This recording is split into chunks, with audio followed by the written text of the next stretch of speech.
And, you're just in time, Mad Cat. Can you hear me? Howdy ho. Have you heard from Hannah? Yeah, I've been talking to her. Okay, tell her to get on because I sent her the link on Skype. Okay. Well, I'll send her the link again just to be on the safe side.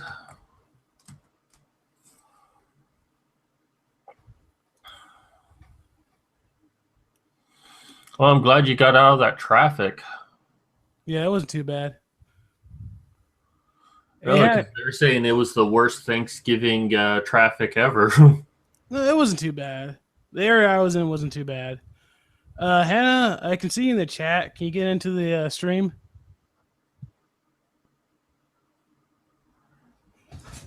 What?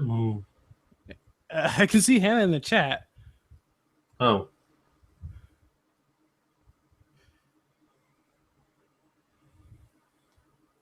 Oh, we're live now. Oh, shit. Yeah, we are. Did I not say that? Well, I just saw a link and I clicked on it. I didn't bother reading the message that followed. Well, there was no message that followed. I'm sure it said, we're live, so be careful what you say. Yeah, that would have been a good message to follow it.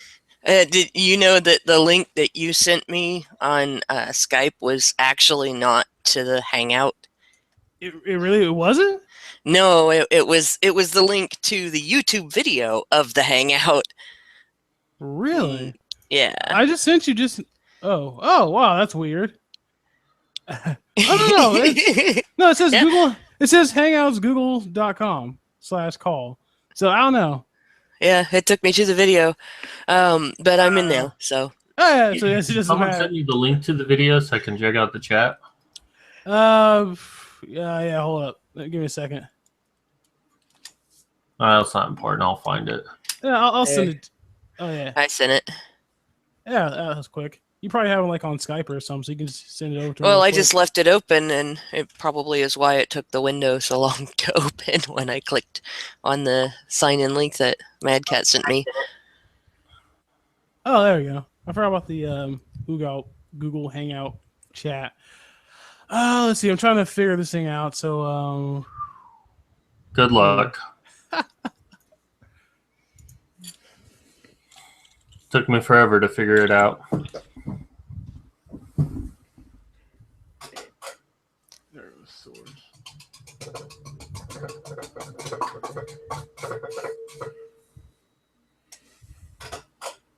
Copy.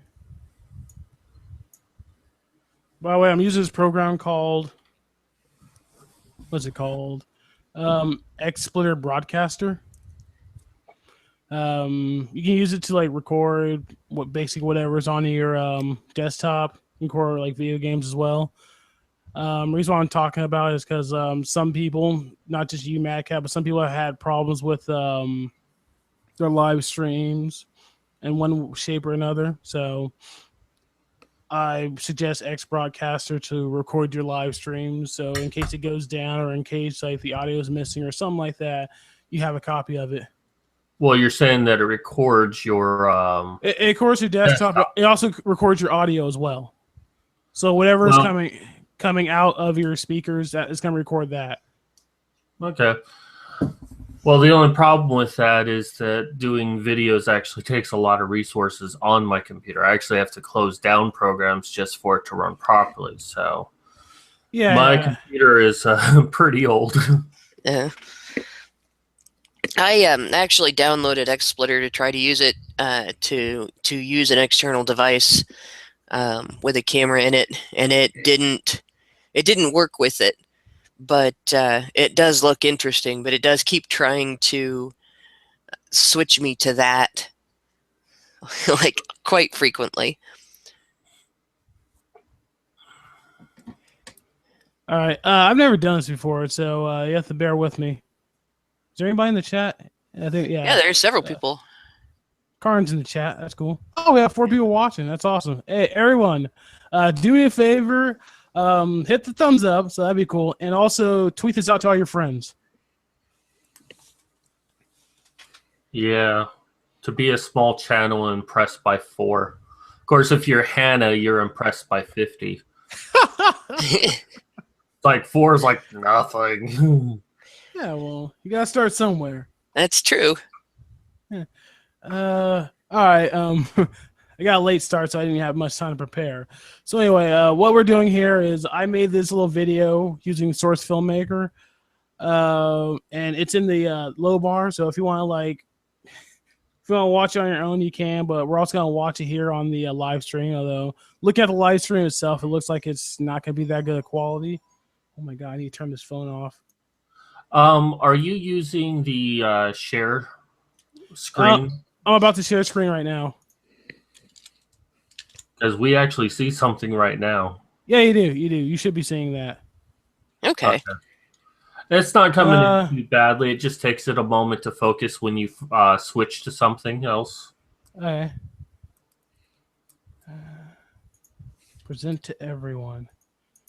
All right, so everybody should be looking at this thing, the VidMe. Yes. Now, if you click on your little icon with where you see the 3 of us, it'll focus just on your screen, and it won't show either of our faces. Okay, yeah, that's fine. All right, I'm gonna do something real quick. There it is. I'm trying to full screen this, so you should only be able to see the video. All right, what are you guys seeing right now? Well, we do see this VidMe screen right in front. Is it blank, or do you see an image? Well, we see behind it. There's an image. Behind it is an image? Yeah, but we keep seeing this VidMe thing in front. And I'm wondering, are you using the screen share for Google Hangouts, or are you using the VidMe? Oh, there we go. Oh, you can press play. well, I don't want to play. I want to full screen it first. It is full screen. Oh, it is? Yeah. You're good, man. So you can go. All right. What happens if I do this? Did you see video playing? No. Is it still No, playing? it went black. Yeah. Oh my god. It might okay. This is a common issue. It's something strange. You'll have to actually go into full screen and not focus on a specific window. All right, hold on. Give me a second. I'm gonna try this. Wow. So go ahead and close out of screen share and then get back into screen share. And instead of choosing a specific window, yeah, I'm just gonna make it my full desktop. All right, what are you guys looking at now? You can see the start of the video.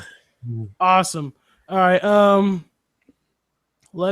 I should reround it so you see like two soldier dudes sitting there with like a drunk black guy. Yep. That's racist. What? Whatever. I'm just gonna go with it. I'm just imitating CinemaSin, so. Okay. All right. Could you guys hear the audio from the video? No. Really? Well, we haven't seen the video play yet, so. All right, hold on. Give me a second. No, it's not playing audio. Very barely can I hear it. What I do in this case is I take my speaker and put it right next to the microphone. Really? And that doesn't cause feedback? Well, no. It shouldn't, because I can't hear myself through the speaker, so it shouldn't be any feedback. Okay. Is that this thing should be capturing audio. I don't know why it's not. Well, if you have a setting somewhere. Wait. You guys might not be able to hear me, but we're gonna be playing the video anyway, so you shouldn't need to hear me. Let's see, audio.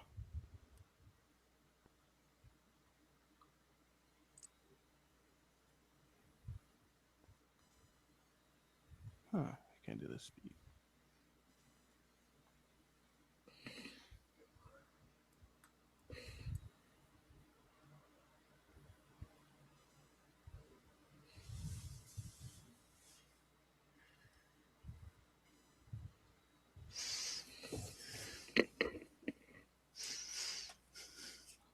Yeah, this isn't a very exacting, so that's why I always put the speaker next to the microphone for this. Google doesn't work the way it's supposed to, so. Surprise, surprise, surprise. Reminds me of every honey badger show I was on. Yeah, I know. Like, every time we try to, Google will say, oh, you can do this. You have to follow these steps. And we follow the steps and it doesn't work. Because Google sucks. Okay, yeah, I'm wearing earphones, so I'm just gonna like put the earphones near the microphone. Hopefully it'll work, and like it'll be echo if anybody talks. So I'm just gonna mute everybody. Okay. Okay. All right. So everybody, let me see. Everybody in the stream, there's gonna be like silence, and you can just watch the video, hopefully with the audio and all that. So hopefully this is gonna work. Let's see. Mute you guys. Cancel.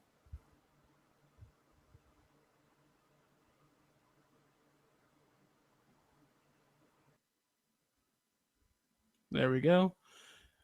Here we go.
Secure. Wow, I thought it was recording. Your voice really carries.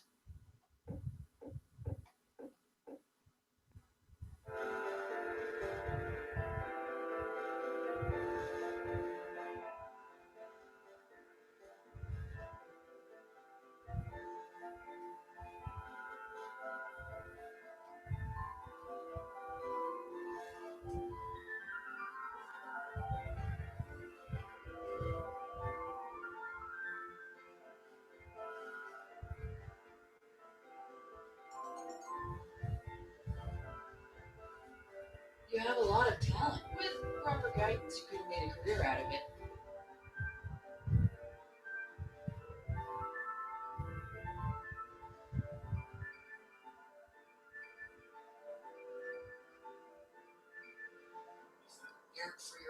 bastard tone. No!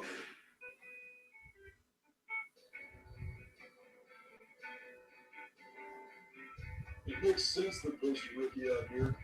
Nothing ever happens. What gear we give you guys? Well, they gave me the standard G3 battle rifle, but I spent my own money on upgrades. If the FOT didn't issue it to you, you don't need it. I know, but look at this cool stuff I got. Fine. I got tac rail, a tac scope, a tac sight, and a tac light. You have a scope and a tac sight. The scope is for far off targets, and then I turn it sideways and use the sight for close-up targets. Oh, hey, there's an amazing new high-tech device for both. They're called iron sights. These are better. They're more accurate. The tac light is more useful, but I doubt it. It's more than a tac light. It is a cell phone and a Wi-Fi. Isn't that a hell of a consideration? Unit 647, we have a 1218 at the Charles residence. Isn't that wrong thing? Yeah, we're en route.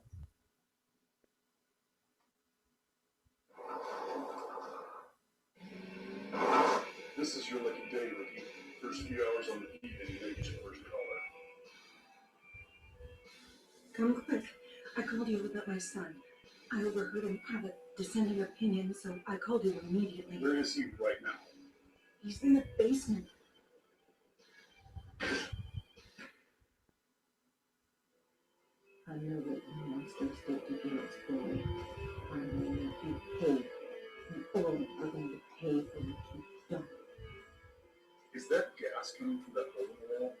Yeah, there is hidden from you people. What do you mean, you people? I always wanted to say it. We're not going to die. Our masks protect us from the gas. Lady, let us out. This isn't going to work. Oh dear, I'll have to find a different way of killing you two. Sit tight, I'll be back in a jiffy. If we had fired our guns, wouldn't that have blown up her entire house? Yes, another reason why this is a terrible idea. Command, we need backup. Command? Shit, something's interfering with the radio. I'm not getting the signal either. Damn, she's a hard worker. How did it go again? The stipulates usually rotten grades. I was trying to as now. We wait for the water to fill up and force most of the gas out. Then we hold our breath and shoot them across the river. What do we talk about until that happens? Nothing. We sit here in silence until we get out.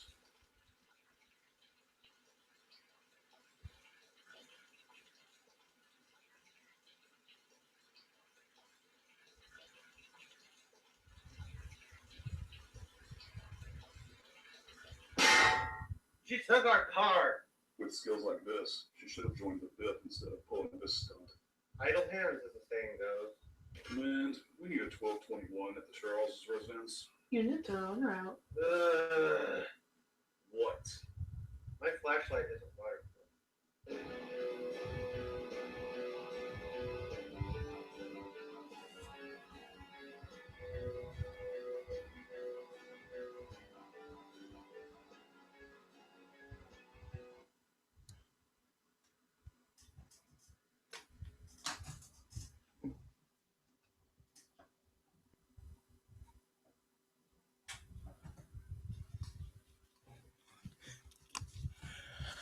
Okay, hopefully that worked and it wasn't a disaster. Yeah,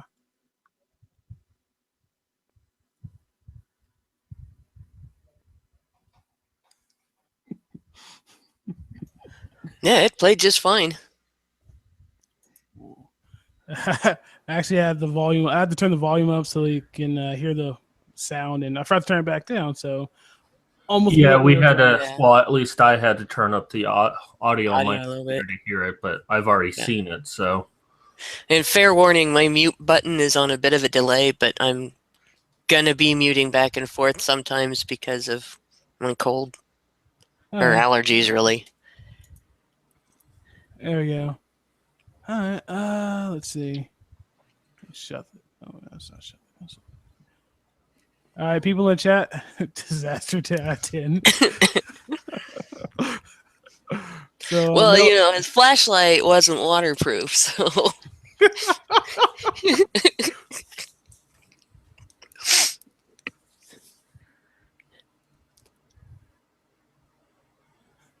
All right, so chat, tell me what you think about the video. Well, it being your Well, hold on. I'm first talking about, video. wait, hold on. I'm talking to the chat. Well, yeah, but there's a delay between when you ask something and when they hear it, and then when they decide to finally message back. Thought it was just an opportunity to talk until they said something. All right, go ahead. Go ahead and continue. No, let's wait for the chat now. All right, we're waiting. Oh, we elevator music. I'm pretty sure the chat heard by now. He's Well, like, no, yes, it's live. Karn, it is Yeah, live, but there is always a delay. Sometimes it's 30 seconds. Sometimes it can be a minute. I find that's it looks dependent like on geography. It looks like it's about 30 seconds. Yeah, all right. 2.5 out of 5. That's half, so it's better than 0. Is there anyone else in the chat? Because I've heard what Metal Gear Soda has to say. Oh wait, I think it's still focusing on me. Yeah, it's still focusing on you. Yeah, hold up. Let me just click on your icon again. There we go. Oh wait, I think I'm still presenting.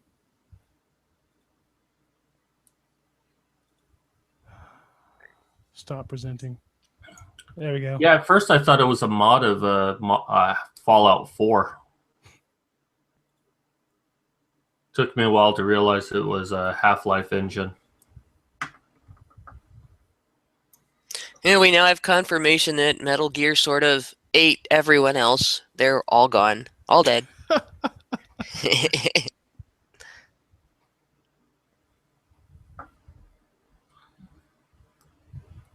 And he likes it when you're presenting.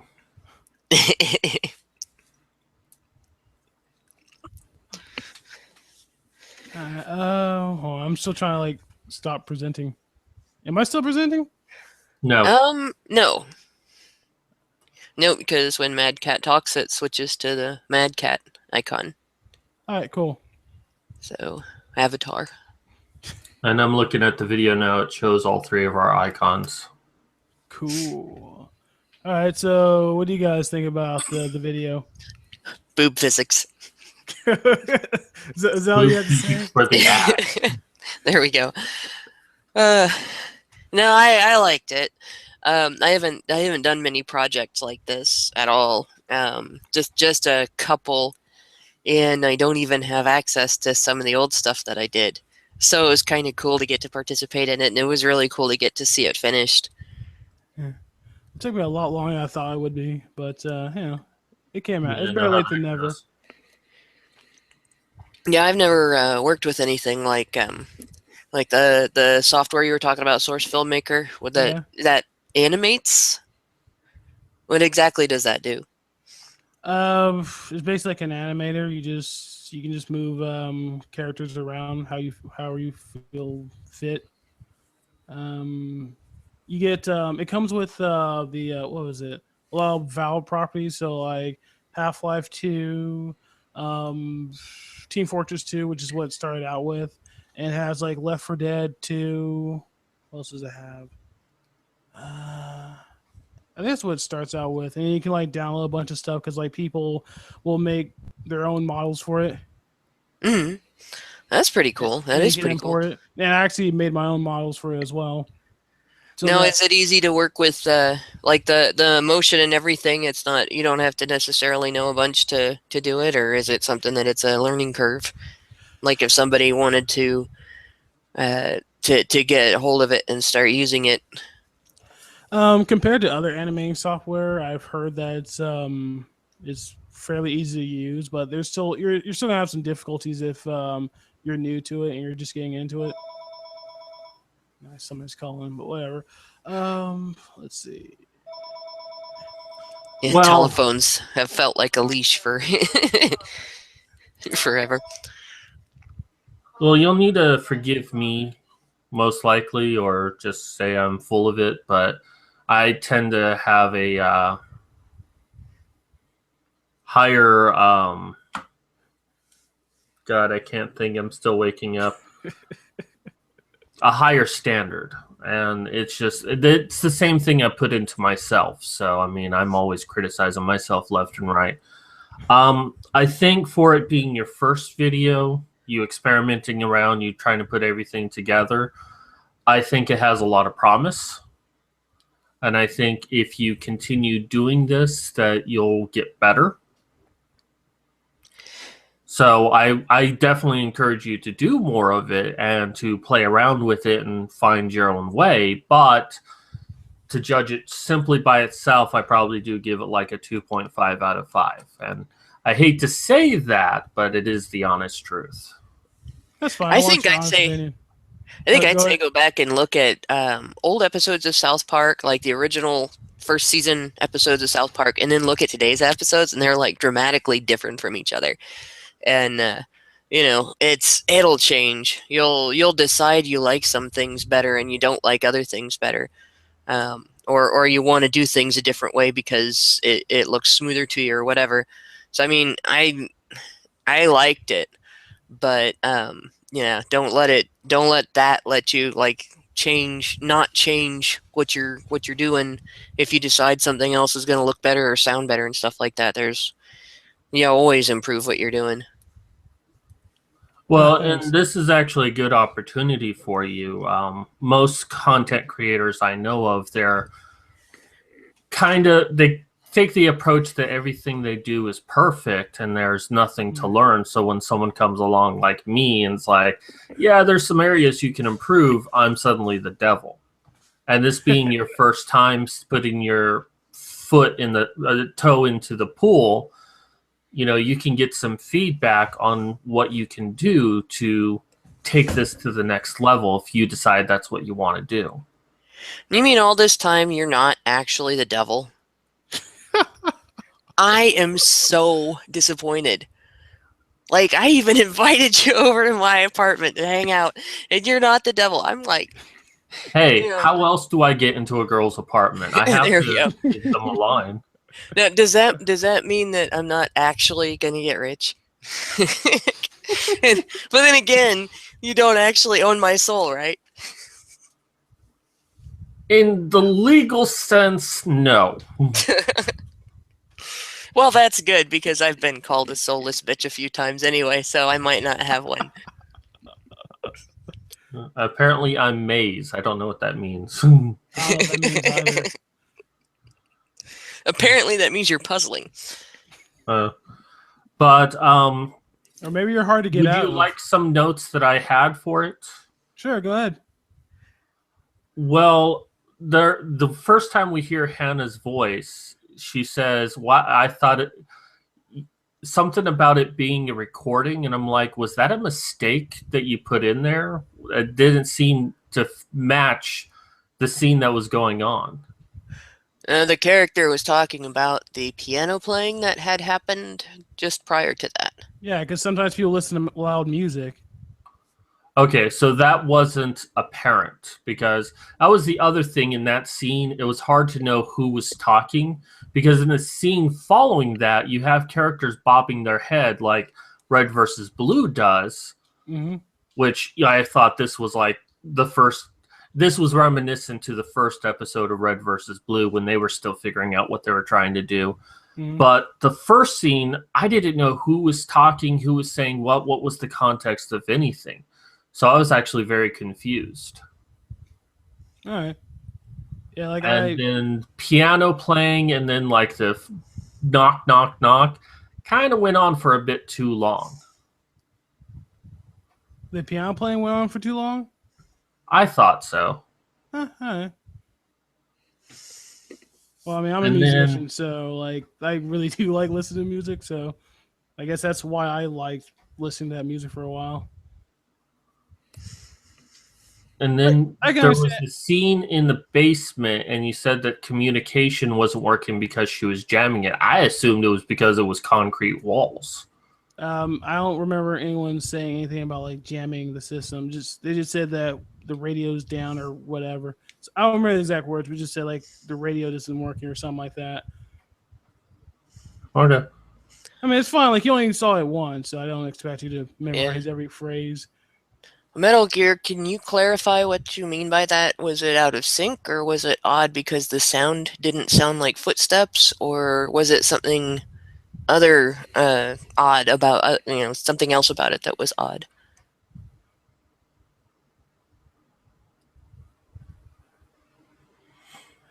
No, I'm gonna pull up the script. You guys keep saying that like the radio is being jammed, and I don't remember writing anything about it being jammed. Might have been an improv,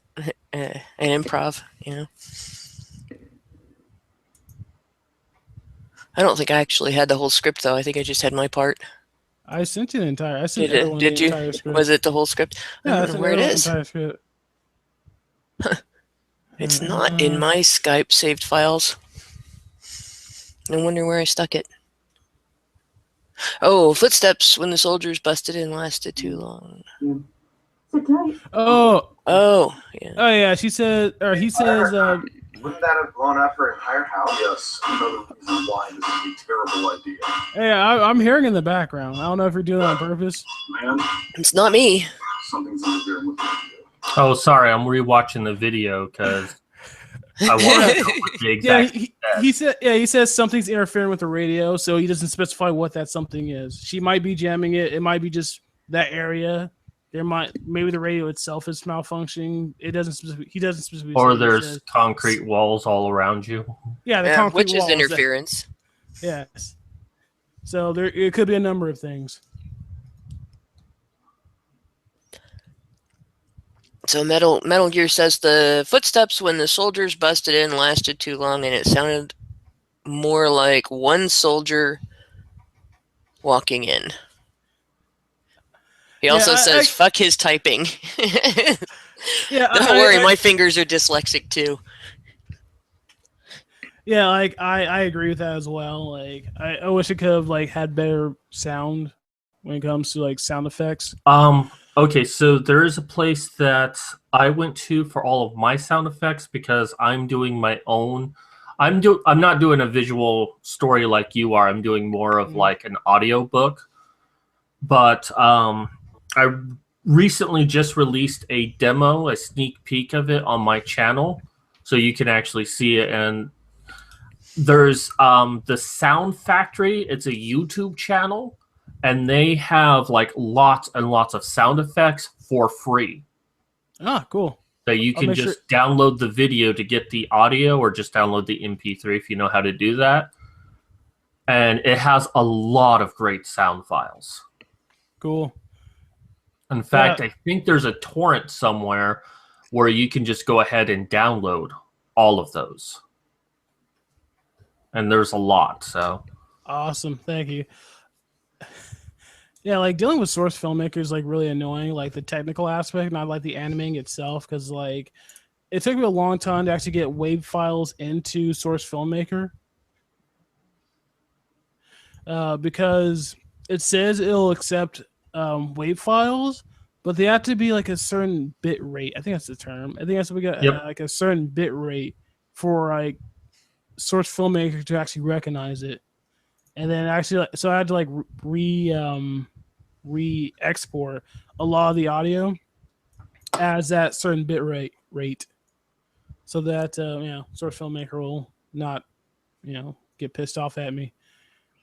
Yeah, it's fun when your software does that, and it has some particular specs that you have to use for your images or your sound or your video or whatever. And if it's not in that specific thing, then you get error messages, or it won't sync up right, or it won't, it won't open it, or it won't use it, or whatever. I for my videos, I use a fairly cheap program because I am a cheapskate and because I'm broke. And the bad thing was I learned on Final Cut Express, which that was a more professional thing, and I learned it with wedding videos and everything. And then now I'm using my own equipment, and my own equipment is not it's not first rate because we don't have the budget. So I'm using this cheap, and it has the same problem. There are certain types of files that it won't use, and I have to change things from this to that and everything. or download codecs and all kinds of stuff to get it to work. It's not fun. Yeah, I don't have a problem with like certain programs want to use certain files. My issue is that it doesn't tell you that you need a certain bit rate. Like I have no idea how I was gonna figure that out on my own if somebody hadn't told me. There's a lot of tutorials. By the way, yeah, if you're getting into Source Filmmaker, there are a lot of tutorials online on YouTube. There's the official tutorials made by Valve, but you can also find other tutorials elsewhere to talk about like other things that Valve doesn't talk about or just doesn't talk about very well, like the sound files that I just brought up. This is a common problem with complicated things like this, is that the creators are so used to the system that they can't really think in terms of a new user who may not have previous film experience or movie editing experience. So they don't think to tell you, hey, you need to have your audio by a certain bit rates. Well, there's also the problem with complex software that it wasn't created by an individual. It was created by a team, and each group worked on some part of what it does, and not everybody knows what everybody else told it to do and stipulated that it had to have and things like that. And then when it comes out and the instructions are created for the public, they don't get all of them because like the person that's creating the instructions isn't the people that created the software. And you had that with Photoshop too. When Photoshop first came out, it was Adobe admitted, I think, when it first came out, that even they didn't know everything it could do. And like over time, as various versions of Photoshop have come out, and they've increased things that it could do. They've always said, you have to explore and use this software. You can't think that you've gone through and learned everything about it, because every time you learn something about it, something else is going to come up that you didn't already know. And it sounds like this software has similar problems and features. Well, and I experienced that with Camtasia. That's what I use, and it's a very easy software to learn use. You could just start doing it right away, but there is also a learning curve of all the things you can do. And thankfully, there's enough of an online community that if you have a general idea of what you're trying to do, you can go and research it to find it. But it's not always intuitive based on Microsoft Movie Maker and how it did things. So I just think that's just the nature of complicated software, is there are no clear instructions. What do you guys think of the music? At which part? All the music in general? Well, I already talked about the piano being a bit too long. Well, As far as the rest of the music, truthfully, I didn't really notice the music, and that's not exactly a slam. That can actually be a very good thing, because it just kind of was part of the background, which is actually an ideal thing. Cool. So I don't recall there being any music, so if there was, kudos on you for just blending in. Yeah. I think that the music came through really well. I think it was funny that the character I voiced played the piano, because it's something I did when I was little, by ear. It gave me terrible headaches. But no, it's neat to think about that. It's just a weird little coincidence. But I did like the music. Cool. Yeah, it probably didn't come across very well, but I tried to make some comedy with the music as well.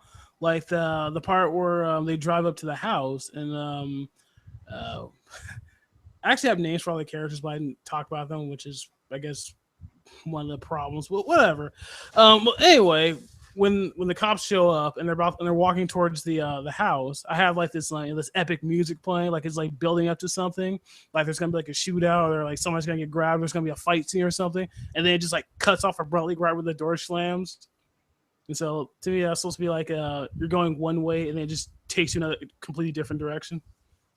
No, that's a smart thing to do. It's a way to manipulate the ambiance of a scene to tell a story.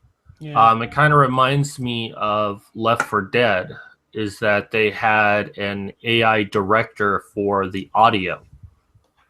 And that depending on your personal experience as you play the game determines what music is playing. So if two players are playing in the same game right next to each other, they're hearing two different musics. Huh, that's cool.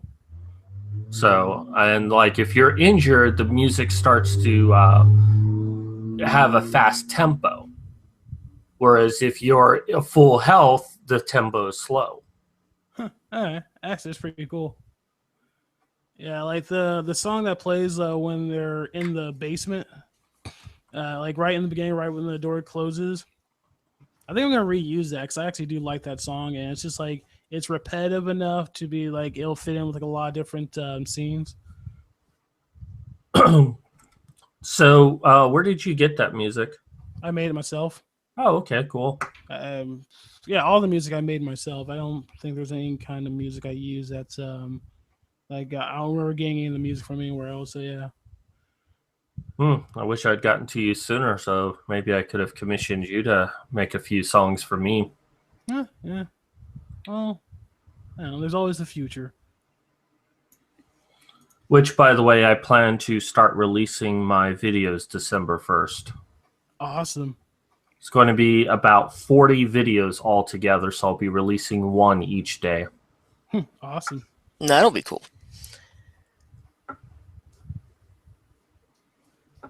So, is there going to be another part to this? Because it kind of it left off at a point where it could continue. Is it going to continue? Most likely, unless like something happens in my life where like I can't continue. I think I can crank out like a couple of more episodes because like sometime in summer I'm gonna be moving out of my mom's house, so that might throw a wrench in the gears when it comes to like doing creative stuff on the internet that doesn't make me any money. Yeah. That means definitely having to work more. Yeah. Well, Been there, done that. the thing with the internet, though, is there are more things you can gain than just money, or at least indirect money. Because the more of a web presence you have, the more you can potentially make later when you do intend to make actual money. Yeah. Yeah, that's You're cool, building but, like, yourself an audience for the future. Yeah, but by next summer, like I'm probably not gonna have like this huge fan base where I can like get resources from. So I don't know, we'll see what happens. I can probably make like 2 or 3 more episodes Well, before whatever. Well, in that case, my recommendation is not to put all your eggs into one basket. I mean, for YouTube alone, I'm like going up and down from 460. I'm not able to get any more than that. But I'm also really big on Facebook. You know, I can post something. Every day I just come in and I have like over 20 notifications just to look at because I'm so active within it. Cool. So, And then there's join mines. multiple social media and try to get something out of each one so that when you post like on Twitter, on YouTube, on Facebook, you reach a wider net of people. Mines is starting to really pick up. It's becoming a much more active site, and the thing I like about it is, like with YouTube, every time I check my video manager, I'm expecting to see another video demonetized. You know, like I've got some videos that I haven't got monetized because they're, you know, the video itself has a specific purpose, and I don't necessarily want to mess around with monetizing. But most of my stuff that's just me doing stuff is, and like I've got one video that is video of me speaking, and the only thing in the video is me speaking. There's not anything that would be copyrighted by anybody else. But I have been flagged for copyright violation by somebody on that video. And YouTube is asking me to prove that it's my video, and I can't monetize it unless I prove that it's the, and so I have to get, and they want something in writing from the filmmaker. So they won't accept my statement that it's video of me. They want something in writing from somebody else. And it's like, what am I supposed to provide? And what's funny about that is that all of my videos, all my boobs and dick videos, shouldn't be monetized. But because they are. technically they are against the policy of YouTube because it makes sexual references in the title. And yet, because I'm such a small channel, they're all monetized. And nobody's messed with you. Well, I've had like the weirdest thing with YouTube. Like every video I make, it'll be up. It'll get the most views that it's going to get, in the first couple of days, and then I'll have views trickle in after that. And after it gets all those views, then all of a sudden, it gets demonetized, and there will be no, this is why, or you violated this rule, or no, just mysteriously demonetized. And then I have to contact them, and I always do the same thing. I, ask them to note the specific thing about the video that makes it a violation of policy and makes it not qualify for being monetized. And then within a few days after that, it'll be mysteriously restored. And I get nothing back from, no feedback, no, this is what was wrong. Nothing was wrong. That was a mistake, a glitch, whatever. Nothing. It just shuts off and comes back on. That's a downside that I've experienced is that I've had a few videos where there's no audio whatsoever. We did a live stream like I had Prentice read in about a month ago, and we had this really great show on Black Lives Matter and all of that. No audio for a whole hour. I contact YouTube. I have not received word back, and the audio has not been restored. So I'm so low on the totem pole, they can fuck with me. There's nothing I can do about it. And what I usually do is I don't go through like their regular system. At the bottom of the page, there's a thing for feedback. If you go to your video manager, that's and what I go to that and I select it. That's what I've been doing. And it's just like the only thing that I'm not getting is an answer. It gets restored, but I don't get any kind of an answer. And every time I ask the same specific question, but there's never any indication of why it happened.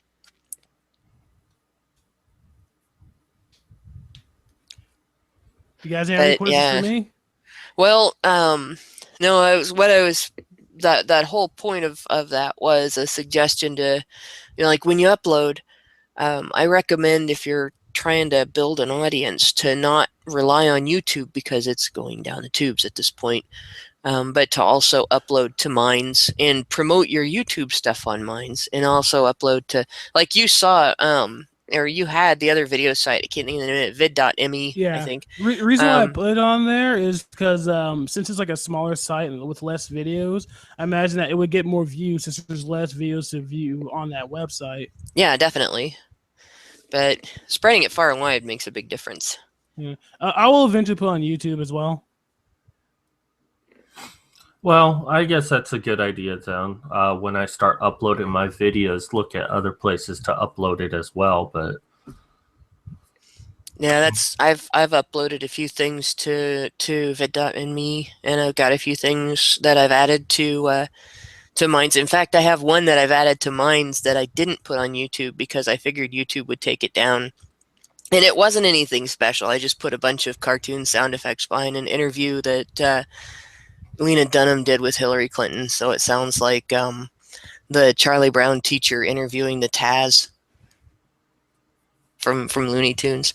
Oh, yeah, the Tasmanian Devil? Yes. Yeah, I was waiting for totally you to ridiculous. say Tasmanian Devil. I was just like, no, it's the Taz. It's the Taz. Right, the Tasmanian Devil. I've never heard anybody call it the Taz. Jeez. Like, yeah, no, I've always heard that. But I think this is probably the coolest character in Looney Tunes. I think Karn's suggestion, Jen, is good that we're mentioning all of these websites and all of these programs and all of that, might not be a bad idea to start jotting some of these down and put them in the description bar below. Yeah, definitely. And I think you probably have all the links to everything, but if not, let us know, and anything that we've mentioned, we'll send it to you. Okay, I don't have links to any of the things you guys mentioned. Well, Minds is just minds.com. Oh yeah, and, I know about all that stuff. Minds.com. Yeah.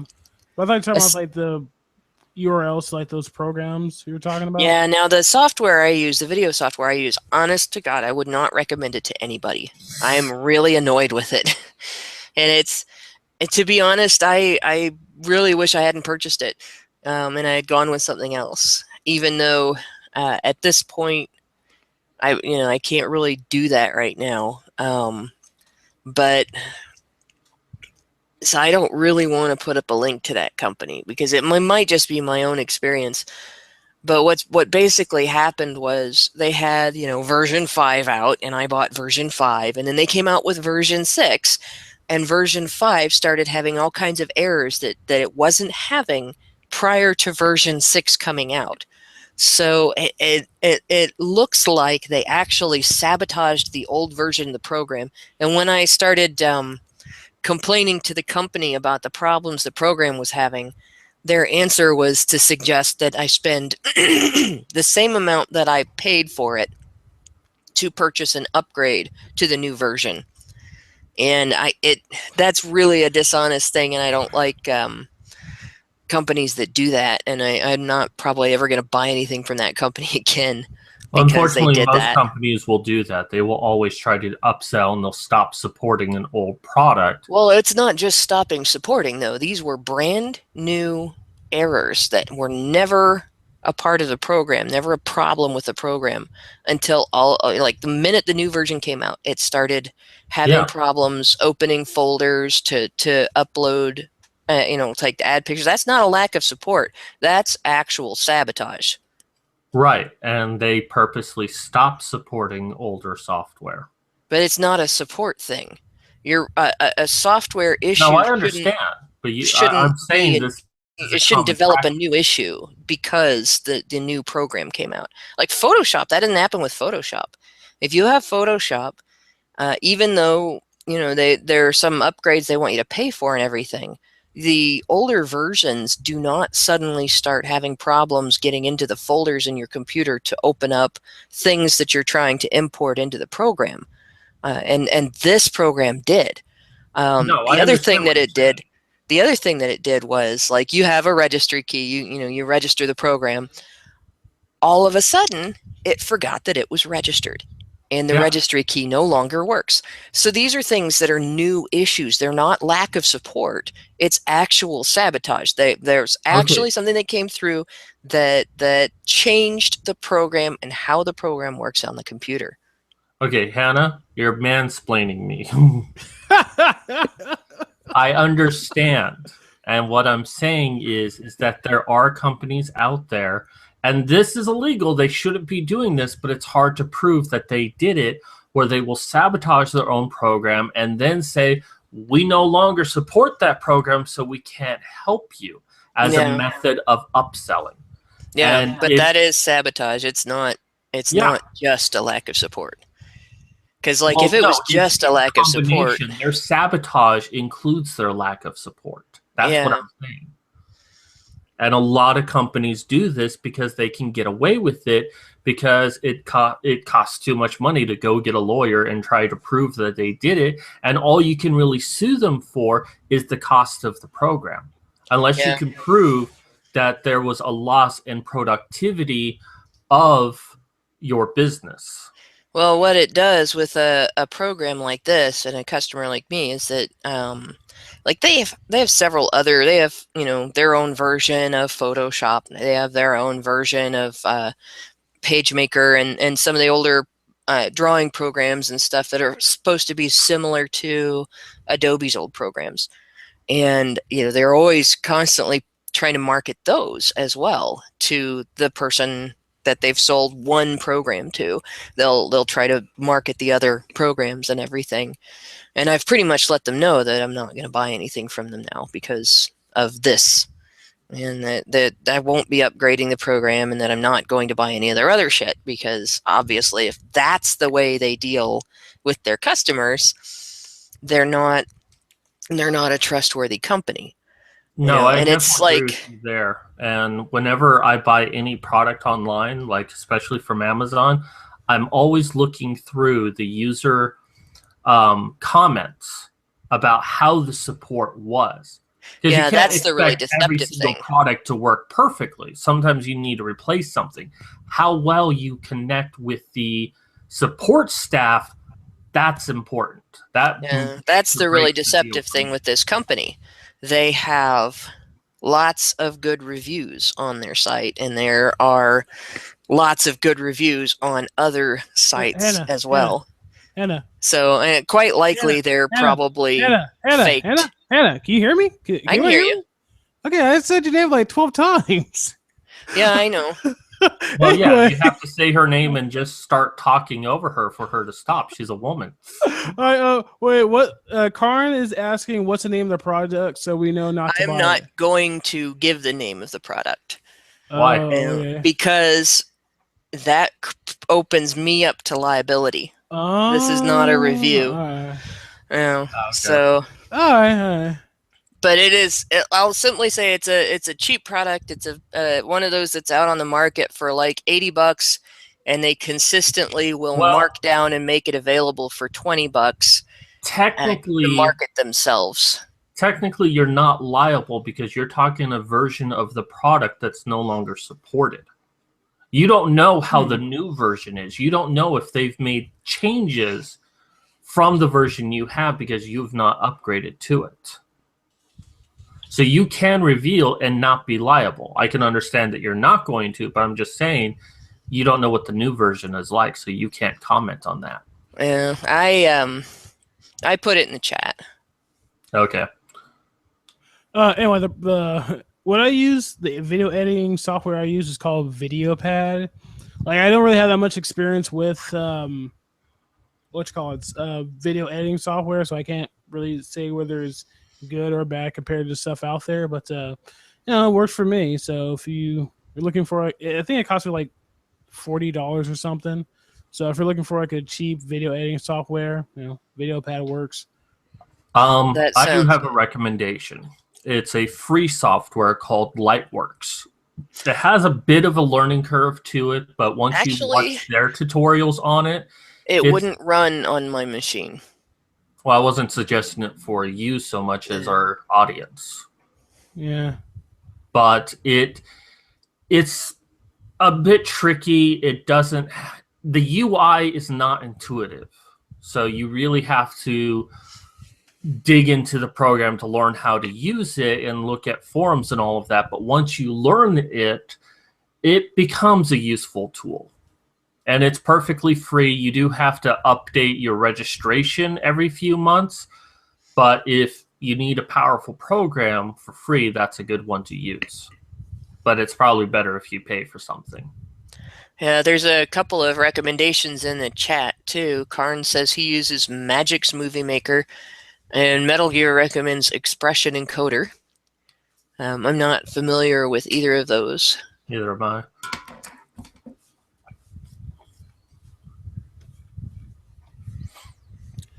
Yeah, like when I did the sound, all of it was like synced up to the video and VideoPad. But so in order to I had some issues with the VideoPad because it likes to sync up the sound files with video files. And so I had an issue I want to go into the technical aspects of it, but I just had issues lining things up.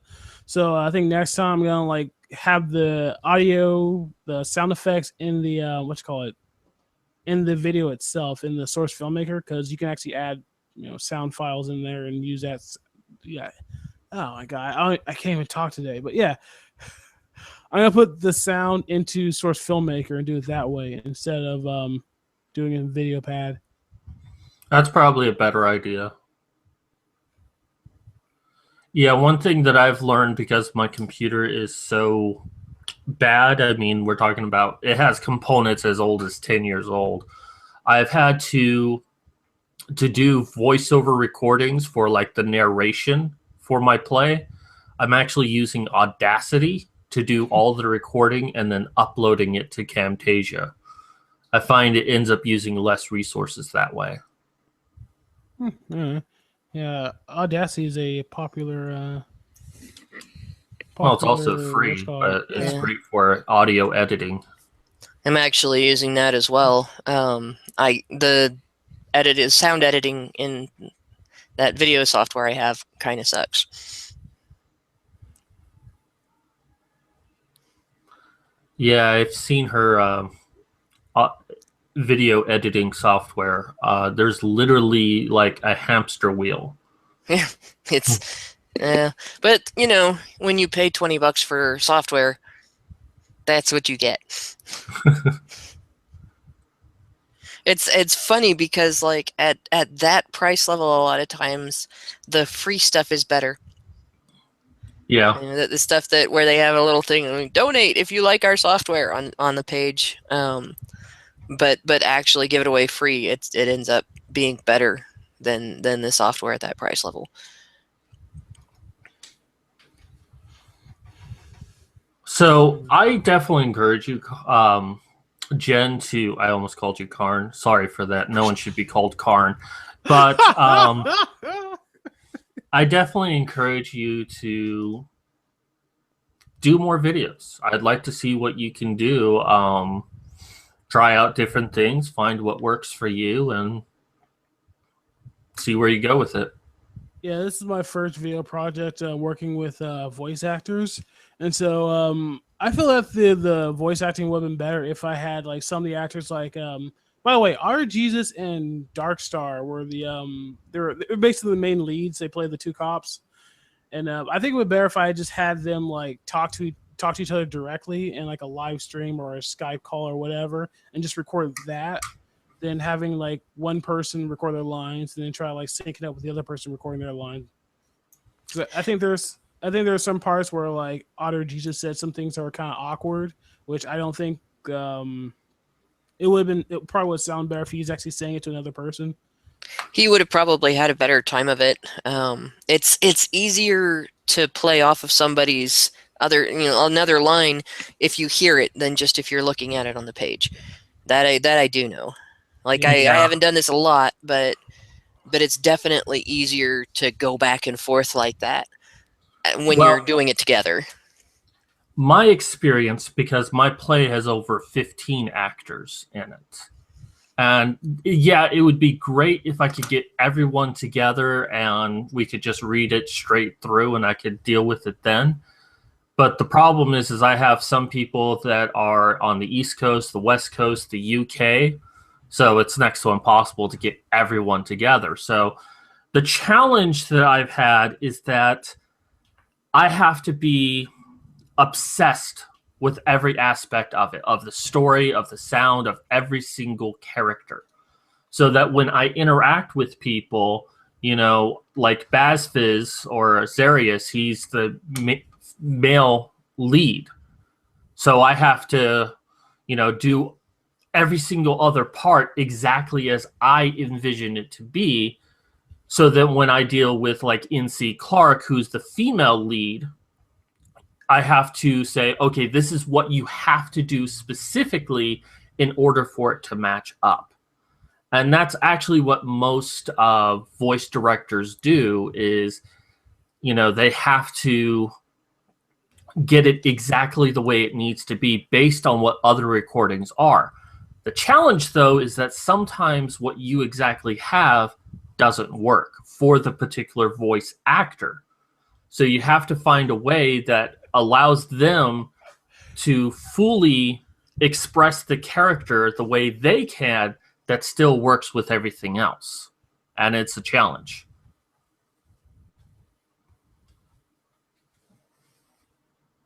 Yeah, I get what you're saying. Like, I was just planning on having Auto Jesus and Darkstar. I don't know if I don't think Darkstar has much of a YouTube presence. I don't think anybody's heard of him, but yeah, but basically, I was gonna have them talk to each other. Yeah, I was just gonna have them talk to each other since like they're basically the main leads, and there's gonna be talking to each other the most. So I was just gonna have them do that. As far as like everyone else, I think what I'm gonna do is just I'm going to give me a second. I'm writing something in the chat. Well, it would sound more natural, just like with the two of them. Even if everybody else, if you don't have like the whole crew do it, it definitely with a conversation like the types of conversations they were having and everything, it would definitely sound more natural if they could hear each other and respond to each other. Yeah. And like that would work out really well. Yeah, like That there's this one of the lines in there. Like I don't know if you heard it, but like the audio was slightly different because like I had him like record it later on after he sent Yeah. me the full thing. It was the line where he says, "Is that a Hello Kitty sticker?"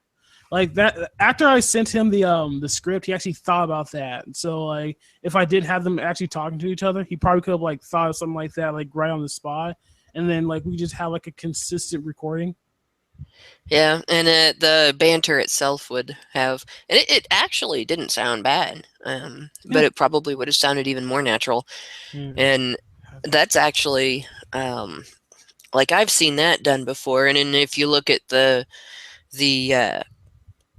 companies that do this professionally and make money, a lot of times they'll have these recordings taking place where people that are interacting together are recording together.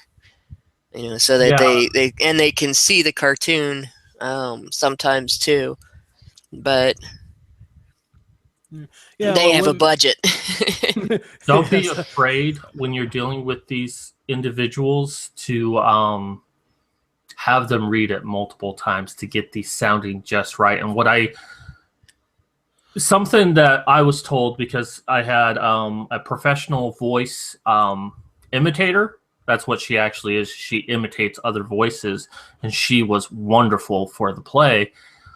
She told me that the thing she liked about me being a director is that I would read the line to them of what I wanted to sound like. That's actually what I was getting right to. Nuance to the part. Yeah, that's actually what I was gonna get to. But that when it comes to like characters who like don't talk to each other as much, I was just going to have I was just gonna record myself saying the lines and then ship it to them so they know what what I'm going for. They have a better idea what I'm going for and like what the scene calls for. And like what I like about Hannah is that like she will send me like multiple tracks of her saying the different lines in different ways. I actually did that partly because I have a little bit of experience with this, and that's what I was asked to do in the past. So, and I wasn't entirely sure what you were going for, and I figured if I did it different ways, it would make it more likely that I would get one that would work. Yeah, like one of the things you sent me, it sounded like more like a Valley Girl kind of accent. Yeah. Well, definitely not going for that. No. Oh, anyway, what Metal Gear Sword Up said in the chat. Let me go pull it back up. He said something like, "Yeah, have them talk to you." The issue with that is like it's kind of hard for me to find it's kind of hard to like match up people's schedules so that we're able to talk to each other. And so if it's like a character that has like a bit part, it might not be worth trying to sync up our schedules to have a chat. So, but yeah, I get what you're saying. I have is that my schedule is wide open. I can accommodate anyone's schedule to do recordings. So, but I did have one person who actually two people who had to send me in recordings. And that was a bit of a challenge because they had such big parts. And I had to email them back and was like, okay, this section here doesn't match with what's going on. I need you to redo it. And then it would be several weeks before I'd hear back it's like, oh, here's the file. It's like, okay, I've been waiting for this. So it's a challenge, but it's one that you have to be really, really patient for. Whether you're doing voice to voice with the person, or you're just waiting by email. Hannah, I did in person. She actually has a part in the play. Cool. Yep. Let's see. What was I? Oh yeah. By the way, I hope you guys really like the Hello Kitty joke. That was cute. Yeah, it took me a while to actually get that working because it's just dealing with source. You still have yourself selected. Okay. There's Metal Gear Solid telling me I still have myself selected, but it doesn't really matter. But whatever. Anyway, as I was saying, what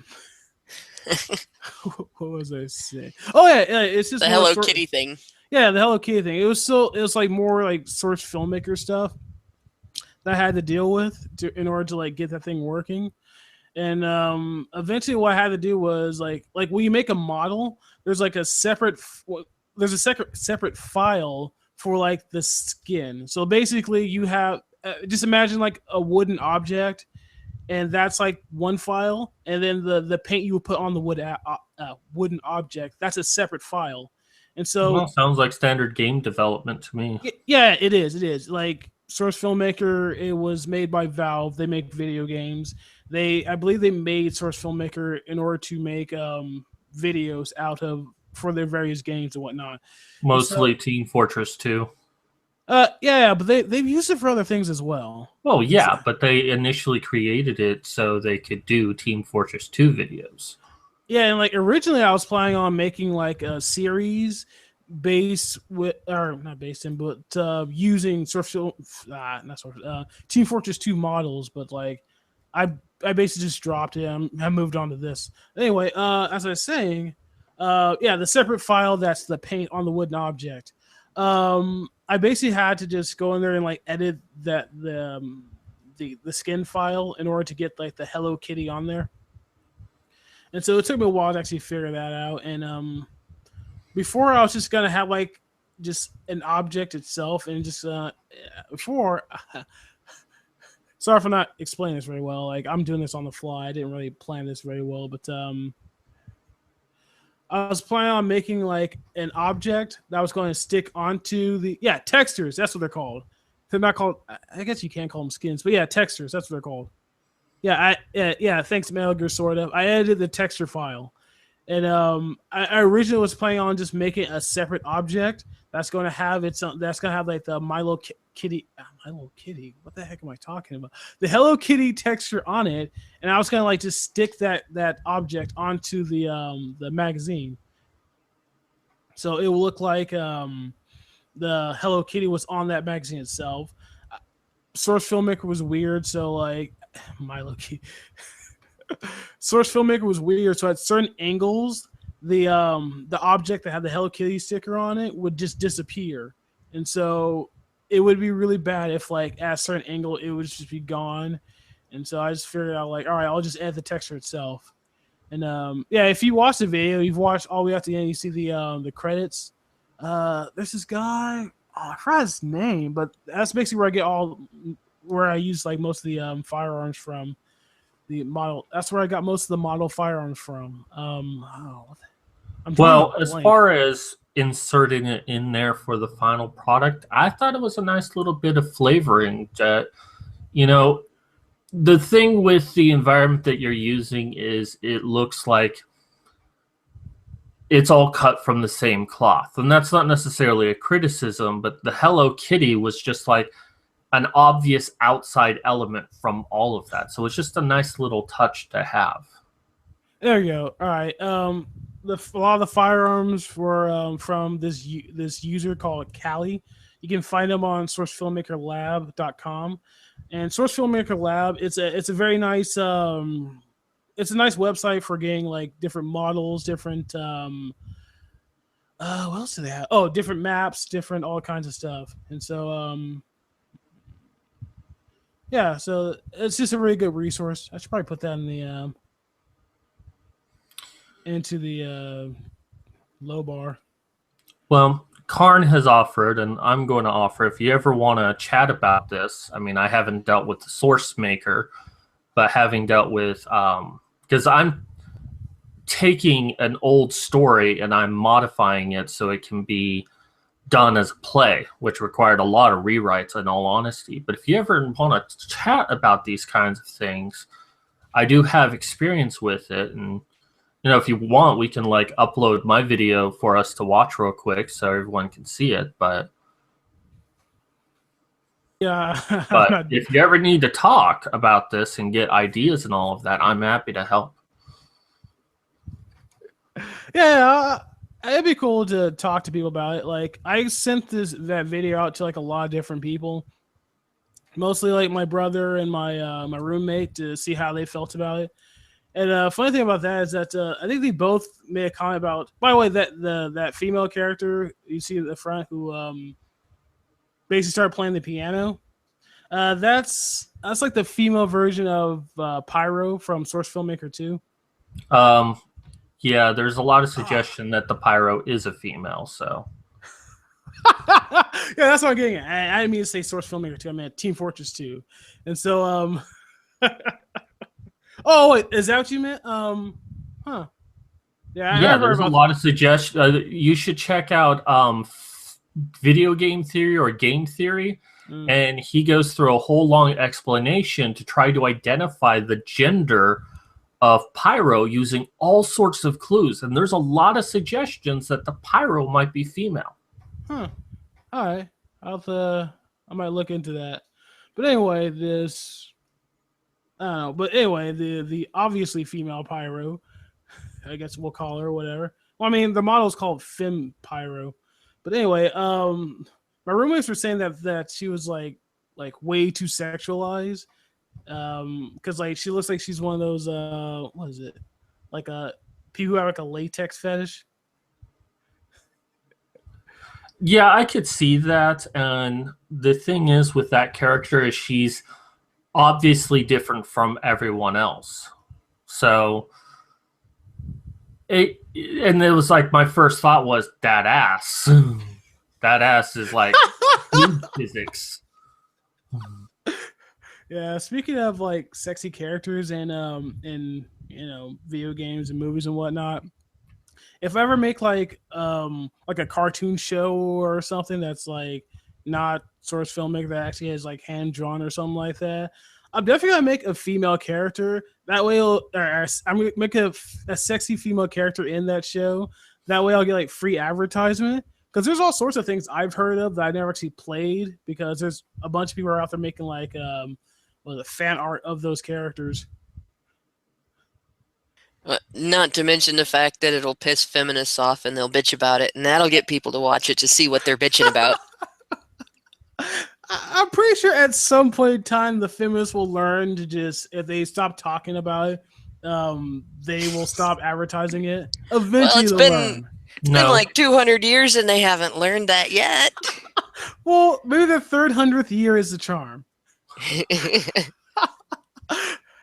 Yeah, but anyway, as I was saying, my roommate said that, what did he say? Oh yeah, like Fem Pyro looks like a character for the that people use in Source Filmmaker porn, which is fairly accurate because that's basically like how she was designed.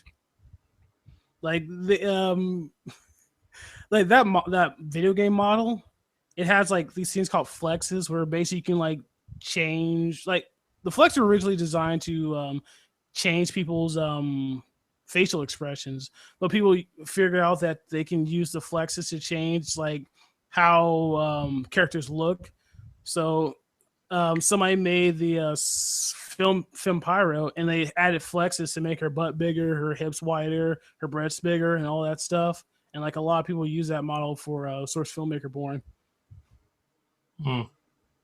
So how deeply involved are your characters, or did you just sort of write a script and not really give too much thought about who these characters are? I have an idea who they are. Like I don't like to go too in depth about what my characters are and what their backstories are because I'll just feel like changing it every so often. So like I don't want anything to be too concrete because I might try to change it later on. But basically, like you can basically tell by the the way the characters at least the two police officers, like the Dark Star's character, two in death. I don't know if I said two in death, but whatever. Dark Star's character, like the grizzled veteran, that's basically that's basically like the personality I gave. Well, that's the personality I gave him, and so like that's basically part of his backstory. That like he served in a war, and like he's supposed to be like 30 years old, while RG's character is only like 20 or something. Well, I would recommend actually taking some time to invest in designing your characters if you're going to move forward with the series. And the reason I say that is if you're just kind of half-assing it, if you're designing it as you can go, it will become, let me finish. It will become obvious to the audience that that's what you're doing. Now, there's nothing wrong with designing a backstory and then changing it over time. And it allows you to have a more complete character when you present it, even if you don't reveal what that backstory is, how characters act and say things, if you know them in complete detail, changes, and people can gravitate towards that. Consider Red versus Blue. We have these characters, we know almost nothing about their backgrounds at all, but the creators have designed these backgrounds, and it really shows. But they didn't do that until season 6. The first few seasons, it was obvious that they had no idea who these characters were. They were just throwing a bunch of lines at them. So there was a lot of inconsistencies in what they said and how they acted. They just did it for the gag. So if this is something that you want to pursue, I do recommend, spending a little bit more time in world building and character development, because it will pay off in the long run. Yeah, I mean, like, I do have an idea what these characters what their character's backstory is, like what their personality types are. I just don't have anything like set in concrete. Like, this thing has to happen to this character. This character has to do this, so that if later on I say, you know what, maybe I don't like this, or if I get like painted in a corner, if I kept that, it'll be easy for me to change it. So nothing's really concrete, but I do have some plans. At the same time, you can also back yourself into a corner if you don't have a more complete picture. I'm not saying anything set in stone, but if you only know a few details and you start going off with these characters, something that you did earlier might conflict with something you want to do now. So it's like, it doesn't hurt to have a more complete picture. But I agree with you. You don't have to set it in stone, because you may decide that you want to change it later as you evolve the story. But make sure that the changes you make are consistent within the characters themselves, that doesn't contradict anything, and you don't have to retcon anything. Because if there's one thing audiences hate, is retconning. Yeah. Like 10 years from now, I'm going to remake it with an all-female cast. Well, as long as I have tits, that's all I care about.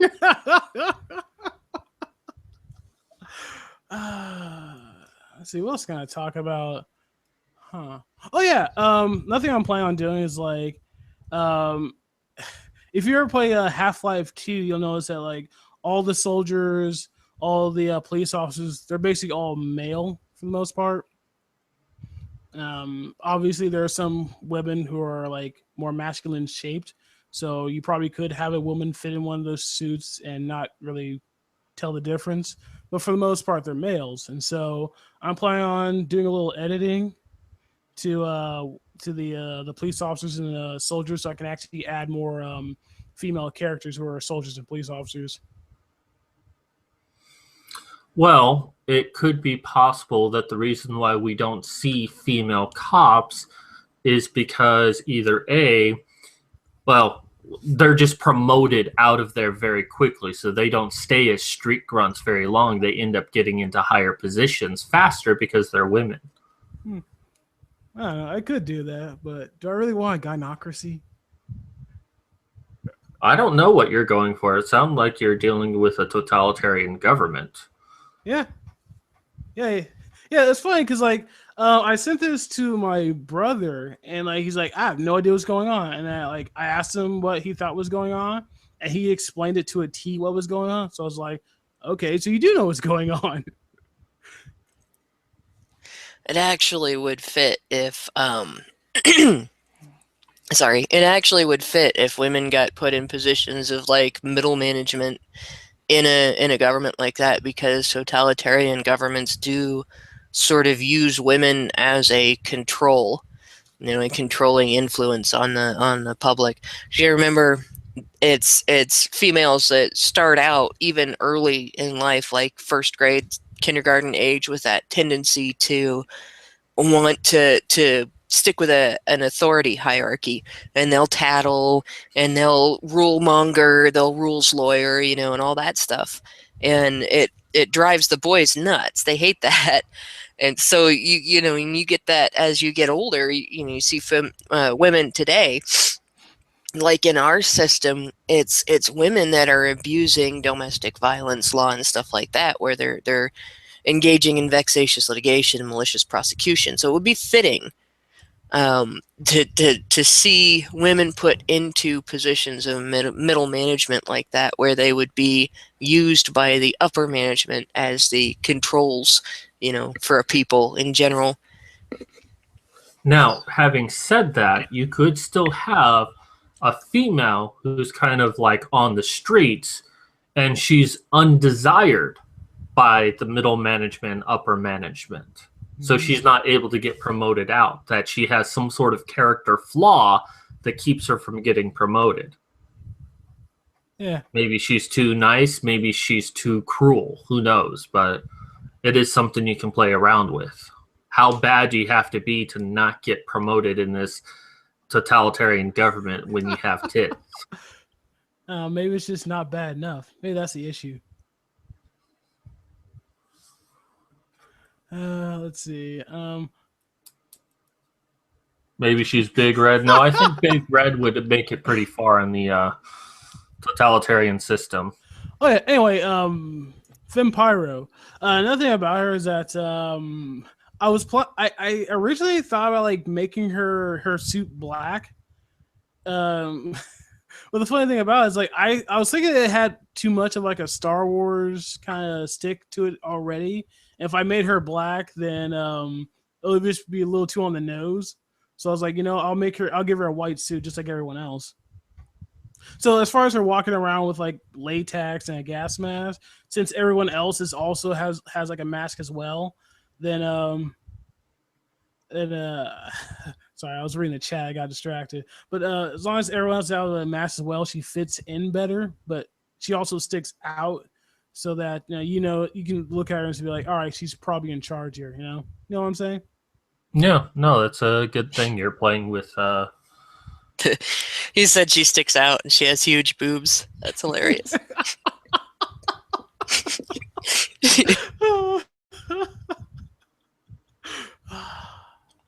And also, like the Team Fortress 2 characters, on average, are like larger than Half-Life 2 characters. I don't know why it was like that. It just it's just happenstance or whatever. Because Team Fortress 2 is more cartoony versus the realism of Half-Life 2. Well, I mean, that shouldn't make a size difference. It just should make the what? Well, no, like all the characters, like. Yeah, it does make a difference. Cartoon characters tend to be larger. Yeah, but you don't notice that when you're playing the game because all the other it's a very characters subtle difference that you don't notice, but it's in your subconscious. That's why it appeals to people. It's a mind trick. Right, so people like subconsciously notice that Team Fortress 2 characters are larger. Yes. Yeah. Huh. I don't know. And that's part of the appeal, is that they're larger than you would expect them to be. So it becomes kind of funny to see them. Huh. I mean, why do you think the Scout is so small compared to all of the other characters? It's playing with your perception of what you expect, and then you learn to accept it, and it becomes comical to you.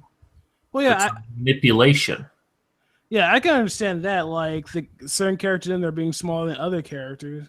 Like obviously the heavy is gonna be like the biggest dude there, because he's a heavy. Well, Has like right, the but it big gun. plays on with the overall point that I'm making on why Team Fortress 2 characters are larger than Half-Life 2 characters.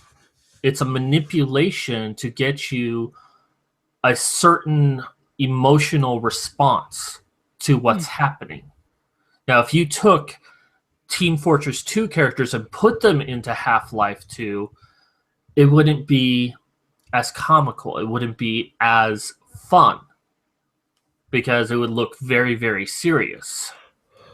Now, there's a lot more going on, not just their size difference, but that is part of what makes Team Fortress 2 is that, yeah, they're comically large. All right, cool. Yeah, yeah. One thing I like about Finn Pyro is because she's like so much bigger than the other characters. She has more of an imposing figure. Even her being female, like it's still scary in a way. She's a big, tall bitch. Yeah. Come on, Hannah. That should have gotten a laugh from you. Actually, the part of the problem is every time I laugh, I have a coughing fit. Oh. So I've been like, that's why I've been muted a lot. It's bad right now.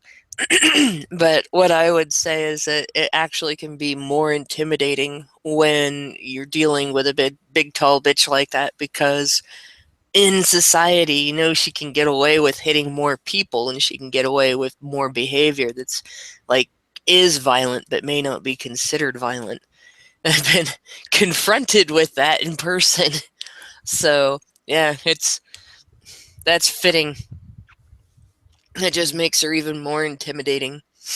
Well, there was a episode of Family Guy where Peter was being pushed around by this guy, and he ends up punching him. But it turns out that it's actually a woman who's also pregnant, but doesn't look like it in any way. But the fact that it was a woman who looked really, really tough and she was pregnant made Peter such a bad guy. Yeah, I remember that. Yeah, didn't he end up on house arrest and everything in that episode? I don't remember. It was like he got in trouble because he punched her, and then he got in trouble for something in the grocery store regarding her that was like a misunderstanding, and it just spiraled out of control. I remember there being a bar in the basement in that episode. Yeah. I don't know. I haven't seen that one in forever. Yeah. But that's probably partly because I almost never watch TV. Yeah. You don't really see what's on television if you don't watch it. Yeah. If you're not watching TV and you still see what's on TV, something's wrong. Oh yeah, another thing I would say about Femme Pyro is that I should talk about the character herself, not the model. But I like the idea of like a villain where like you don't exactly know what that person is going to do, because I'm pretty sure there are villains out there where like this person's just gonna like kill people. Like basically when this person shows up, someone's gonna get killed.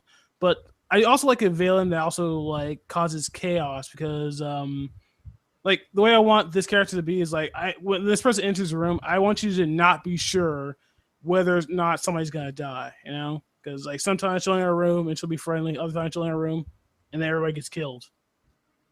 Okay. So you want her to be kind of a psychopath. Yeah, I don't know if I'll go that far, but I will say that I do want there to be tension, because I want people to just not know. It's like this person basically like broke the law.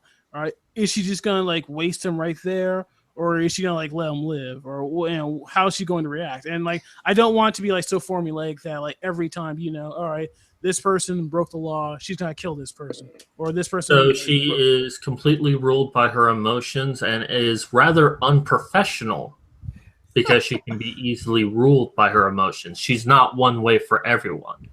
Yeah, if you want to interpret it that way, that's fine. But like in real life, law enforcement do have discretion.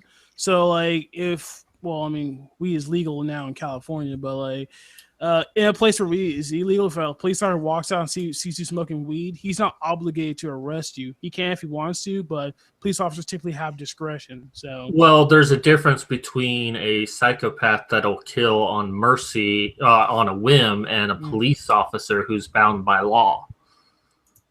So, you're talking about a character that has almost untold authority to handle any situation the way she wants, and probably suffers no consequence. She probably got bored with always being like the person that goes in there and kills people, so decided to spice things up a little bit and do things differently just to fuck with people's minds because she's bored of the job otherwise.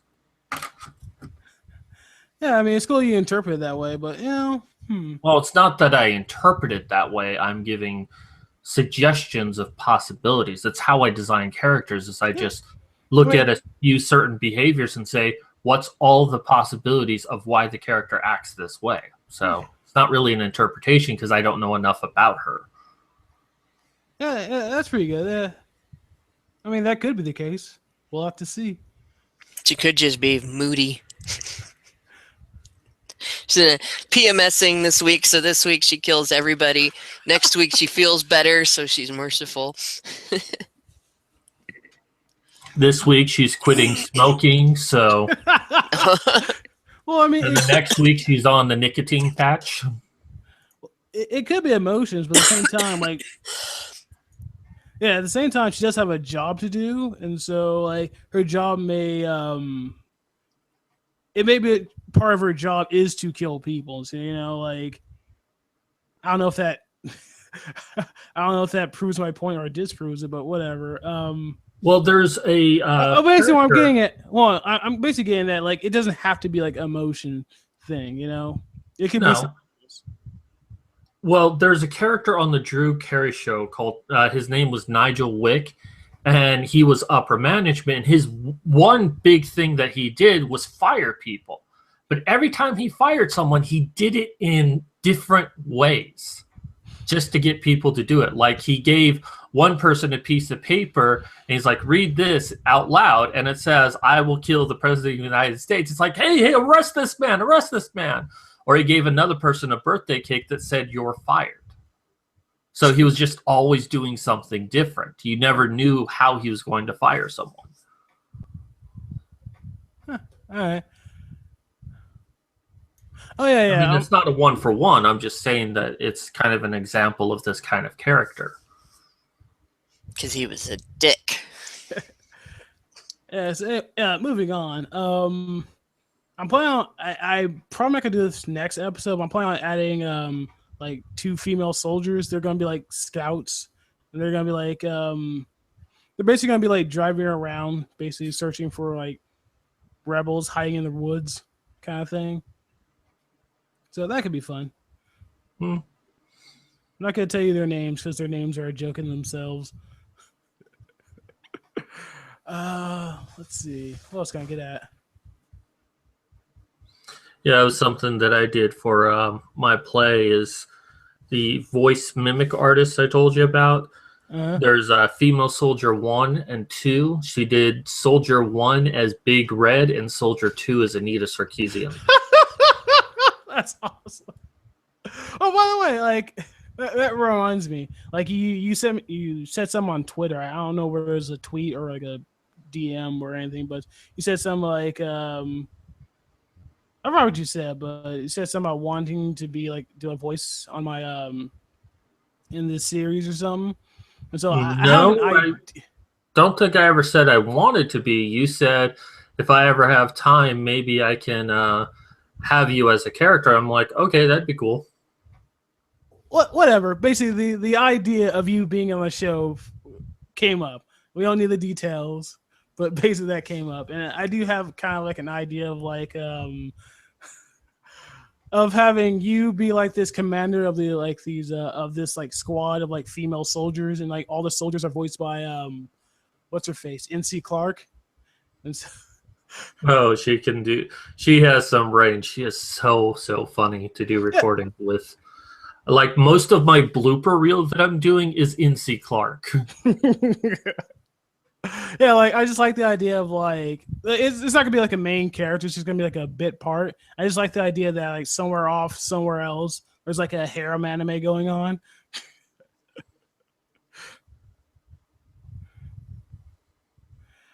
Anyway, speaking of NC Clark, originally I asked her to do the voice for Mother Charles, but she had to go to some rally, like a Trump rally or something, and so yeah, she's too busy to do the voice for it.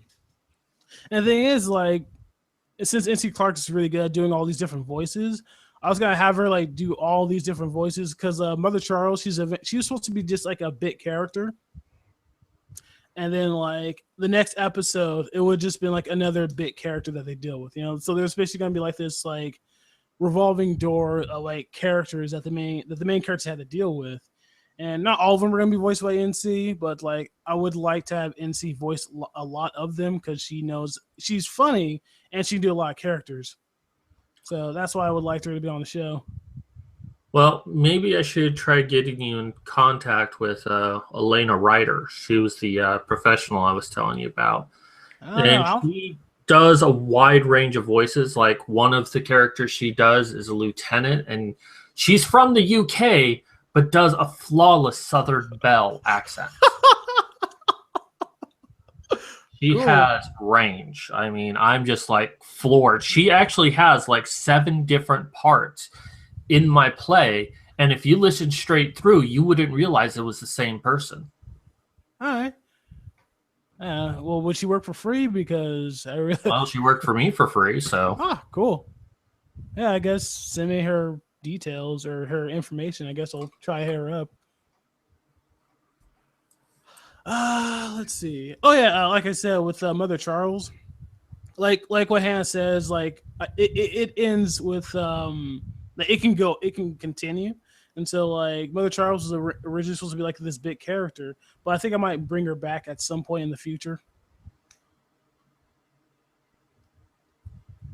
okay. Yeah. Oh, by the way, Mother Charles is voiced by Bunny Blackwell. I don't know if I know that person. I think she's a new honey badger. Yeah, we've like kidnapped her for the honey badgers, so she cannot escape. No, I like Bunny. She does quite a bit of researching, and she's very very sharp, and she's been doing some discussions with Brian where she does teardowns of some of the other things that Leona Kay has done that I just can't wade through. And like she's been on the show several times now, and yeah, so but she is pretty cool. But that character has potential because she's clever but clumsily so, and it's funny, and there's quite a bit of comedic potential there, quite a bit, especially where she's like asking them politely to just wait a minute and she'll be back and find a different way to kill them. I love that. And that is absolutely fabulous. Another person you might want to consider is my co-host, Modern Medusa. She's also very creative as well. She did the video Pink October, which if you haven't seen, I recommend seeing because it's both a very sad video and a very funny video at the same time. Yeah, like it's strange. It's strange. You want to say something, or are you done? Well, it's about breast cancer awareness for men, but it's done as a horror movie. Okay.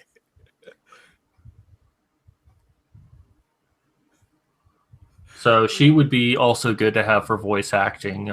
She did one of the female characters in my play. So Yeah, cool. I'll make sure to hit her up. What was I going? Crap! I forgot what I was gonna say. Anyway, let's see. What else can I say? Oh yeah. Speaking of the models of Source Filmmaker, the cop car I use, it's in not Team Fortress. What's it called? Left 4 Dead 2. And so if you notice, like, you never see them actually get in or out of the car, that's because, like, the inside of the model is blank. There's nothing in there. So, and, like, you can't open the doors at all. And so, like, since I have some limited experience with Blender, and Blender is it's a 3D editing, 3D modeling program. You can also make videos in it as well. Like, it does a lot of stuff. I believe it's also free, right? Yeah, it's also free. That's the best thing about it. It's free.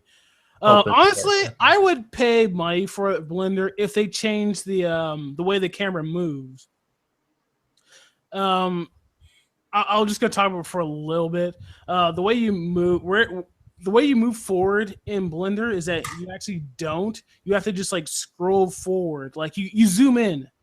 You zoom in. That's their going forward. And if you zoom in too much, it's just really hard to when you like try to move the camera around after that, it moves like extremely slowly and it's just really hard to manage. So if somebody would actually like edit Blender and change that aspect to be more of like the way you move in a first person shooter or something like that, then I would actually pay money for that. But anyway, as I was saying, I have limited Blender experience. And so I'm planning on importing the cop car into Blender and just like adding an inside to it, make so you can open up the doors and all that stuff. Because like I'm planning on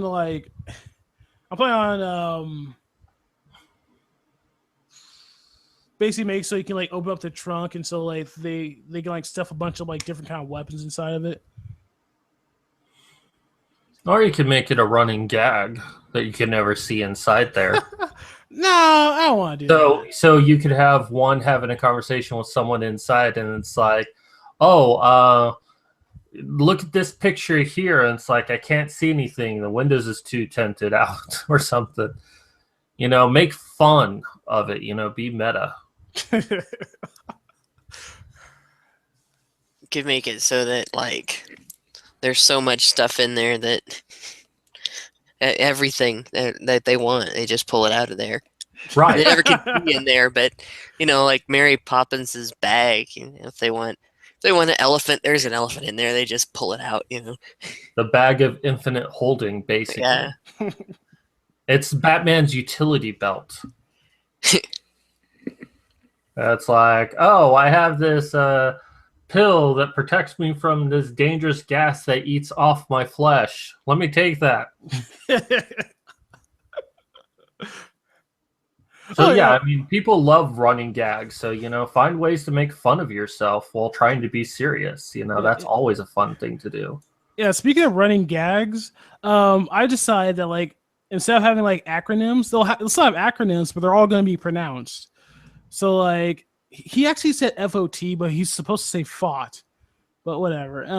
The BIF, that's an acronym. That's supposed to be BFF. And so like I didn't want him to pronounce it, so I actually just like typed it in BIF. Huh. Not to be confused with the real world meaning for BIF, correct? It's a belly that is so saggy and baggy from having been bigger and then getting smaller again that it looks like you have a butt in front. That's what BIF means? Yeah. Really? Because I looked at the definition of BIF. I think it means like to punch or kick. Well, this is BIF, butt in front. Oh, okay. So when you say BIF, that's the first thing I think of. Well, you know, you could play around with this. You know, your two cop characters, you said one is old and grizzled and the one is new. Yeah. Maybe the new could be like a representation of millennials. So he sounds out all of these acronyms and the old grizzled man's like, what the fuck are you talking about? And he's like, oh, you're my new Biff. And it's like, what the hell is a Biff? He's like, best friend forever, man. It's like, oh, BFF? Why don't you just say BFF? So it's a constant thing that they just speak two different languages. Yeah, I mean, it's going to be like I'm going to make jokes on the fact that one of them is like older and like just been doing this job for a while. The other one's like younger and just like an upstart. Right. Like, well, I made that suggestion. Yeah. I mean, I was already planning on doing it, so, you know. Right, because you mentioned earlier that you're going to do that. Yeah. Oh yeah, but anyway, oh crap, what was I gonna say? Oh, yeah, there's gonna be like a joke where they're gonna they're gonna find like this like banned material, like they're gonna find these books that are banned, and if you get caught with these things, you'll get arrested. And so like they do like a raid, and like our Jesus character, he's talking to on the radio, and he's gonna say something like he's gonna refer to the books. He says he's gonna refer to them as analog text files.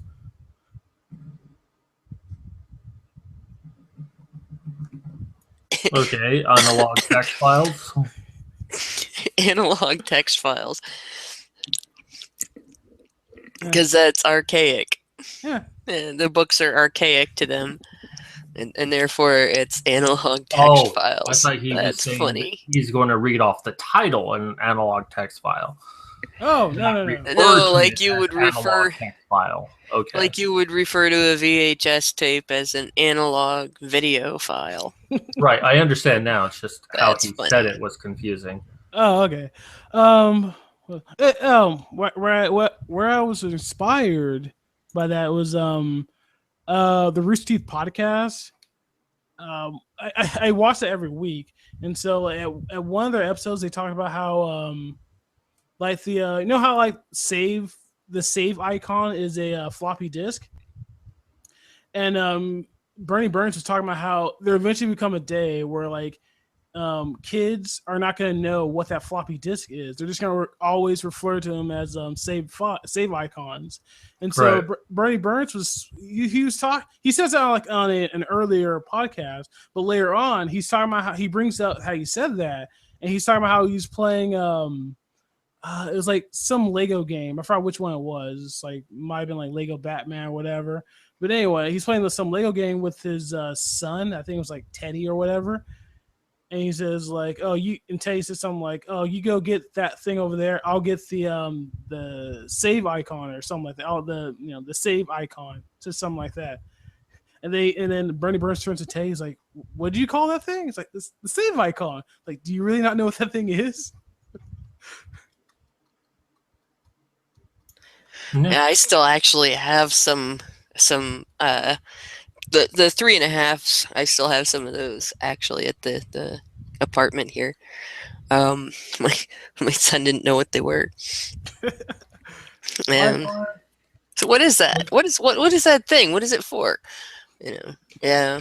Well, I have some millennial friends that I mentor in writing, and I'm always introducing them to these movies that we grew up with. Like, she had never seen A Few Good Men, and she was just like never aware of it. She was aware of like that scene, you can't handle the truth, but she had no conception of what it was. I've shown her all of these old movies, and it's just like, how sad that people are growing up and they don't know that these movies exist. Did you just ask in the chat what a 5.5 is? Yes, I did. Oh, that's the older, bigger, actual floppy disk. No, it's not. No, it's not. No, it's not. It was 5.25. No, 5.25. But there were bigger, older, and like there was actually a spot on them that if you touched it, you wrecked the disk. Yeah. That it was open. And you didn't want to get dust on it. You had to keep it in the sleeve, all the time. And you take it out of the sleeve and put it right in the computer. Take it out of the computer, put it right in the sleeve, because you didn't want to. Yeah. You know what's interesting though is that that's where we get the term floppy disk. It was very floppy, but the 3.5 were not floppy. They were encased. I was about to say that like. We call them floppy disks, but they actually aren't floppy because they're encased and whatever. But yeah, I remember my mom having those like lying around when I was like really young. I still have a couple of those too. There isn't anything here that they would. I don't think there's anything here that they would actually work in. I don't think we have a reader. But what's funny is that drives A and B for computers is still reserved for floppy. Yeah. Even today, with our modern technology, C is the starting drive for everything. I wish we could use A and B drives. We could repurpose them. But we can't. because even Windows is still set to automatically look for C first. Actually, I think CD drives are gonna be like going out of fashion in a little bit, because there are like newer computers that are made without CD drives. Like a lot of things That's are been going becoming on for a while. solid state. Yep, everything's going forward. Yeah, because now everyone has an external drive. They don't really need a CD. Or Yeah. you can just download it offline or on a cloud. So I mean, you think about it. I can remember when it was, the idea of rewritable CDs was just great because of how much they would hold, and now it's like, would I actually be able to fit this on a CD? I'm going to use the drive. When zip drives first came out and how great it was to have 100 megabytes on a single disc, but they soon got dwarfed by CDs. Yeah. Well, my first digital camera used a micro drive. It was replaced by a compact flash card. I'm still using old equipment, so my digital camera uses compact flash cards, but the newer versions of that particular camera use secure digital cards. So everything's going to be outdated eventually, and it'll be something new come along, and you won't be able to use the old stuff anymore. But I still remember dealing with people when I worked at the camera store that they put those micro drives in their pockets, and then they sat down, and then they got mad because we couldn't recover everything on the micro drive. It didn't occur to them that just because it was this little thing, that they didn't mean they could do that. That it was actually a hard drive that fit in your pocket. Yeah, I would never put something like that in my pocket. Yeah, well, that's because you know better. Well, yeah. Yeah. Speaking of, I don't know why I always start things with speaking of, and always speaking of it. But speaking of like having a bunch of people or more people help me with this project, it would be nice to have people who like knew a bit about Source Filmmaker to help me out, because it would be cool if I can just like send somebody like a script and say, hey, work on this scene, or send like a couple of people a script and say, work on this scene. And then so like, I'll work on whatever scene I'm working on, and then like after a week or so, I'll just get sent the files so that I can just like stitch things together after that. So it would be cool if I can do that, but I don't know that many people who actually use Source Filmmaker. That I don't know either. Yeah, I mean, like, I don't know anyone who uses it either. So that's the hard part with doing projects like these, is finding people, because everyone wants to be a part of the project, but then it's like when actual work is assigned, people disappear. And I used to have a game development business, and that was the biggest problem, is everyone wants to be in game development. Everyone wants to be the ideas guy because they think it's a simple job. They come up with ideas, you make millions, and they're set for life. When in fact, being an ideas guy means that you have to do research, you have to write reports, you have to analyze market trends. You can't just come up with an idea and you make millions. You've got to show why your idea is good.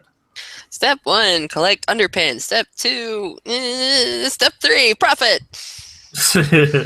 Yeah. Maybe well, and then have bigger tits. Millions. There we go. With a situation like this, where it's not everybody's using the same equipment too, it kind of adds an additional monkey wrench to the problem. Well, you have even if everybody does show up, and even if everybody is willing to work, stuff might not all mesh. Well, that's why you have a final edit. Yeah. Well, the cool thing about Source Filmmaker is that it's a free program, so we're not gonna have the issue of like people not being able to afford it. So that's cool. Yeah, so I can send it to people, and like I can send them like the specific files that they need, or the models and whatnot that they need.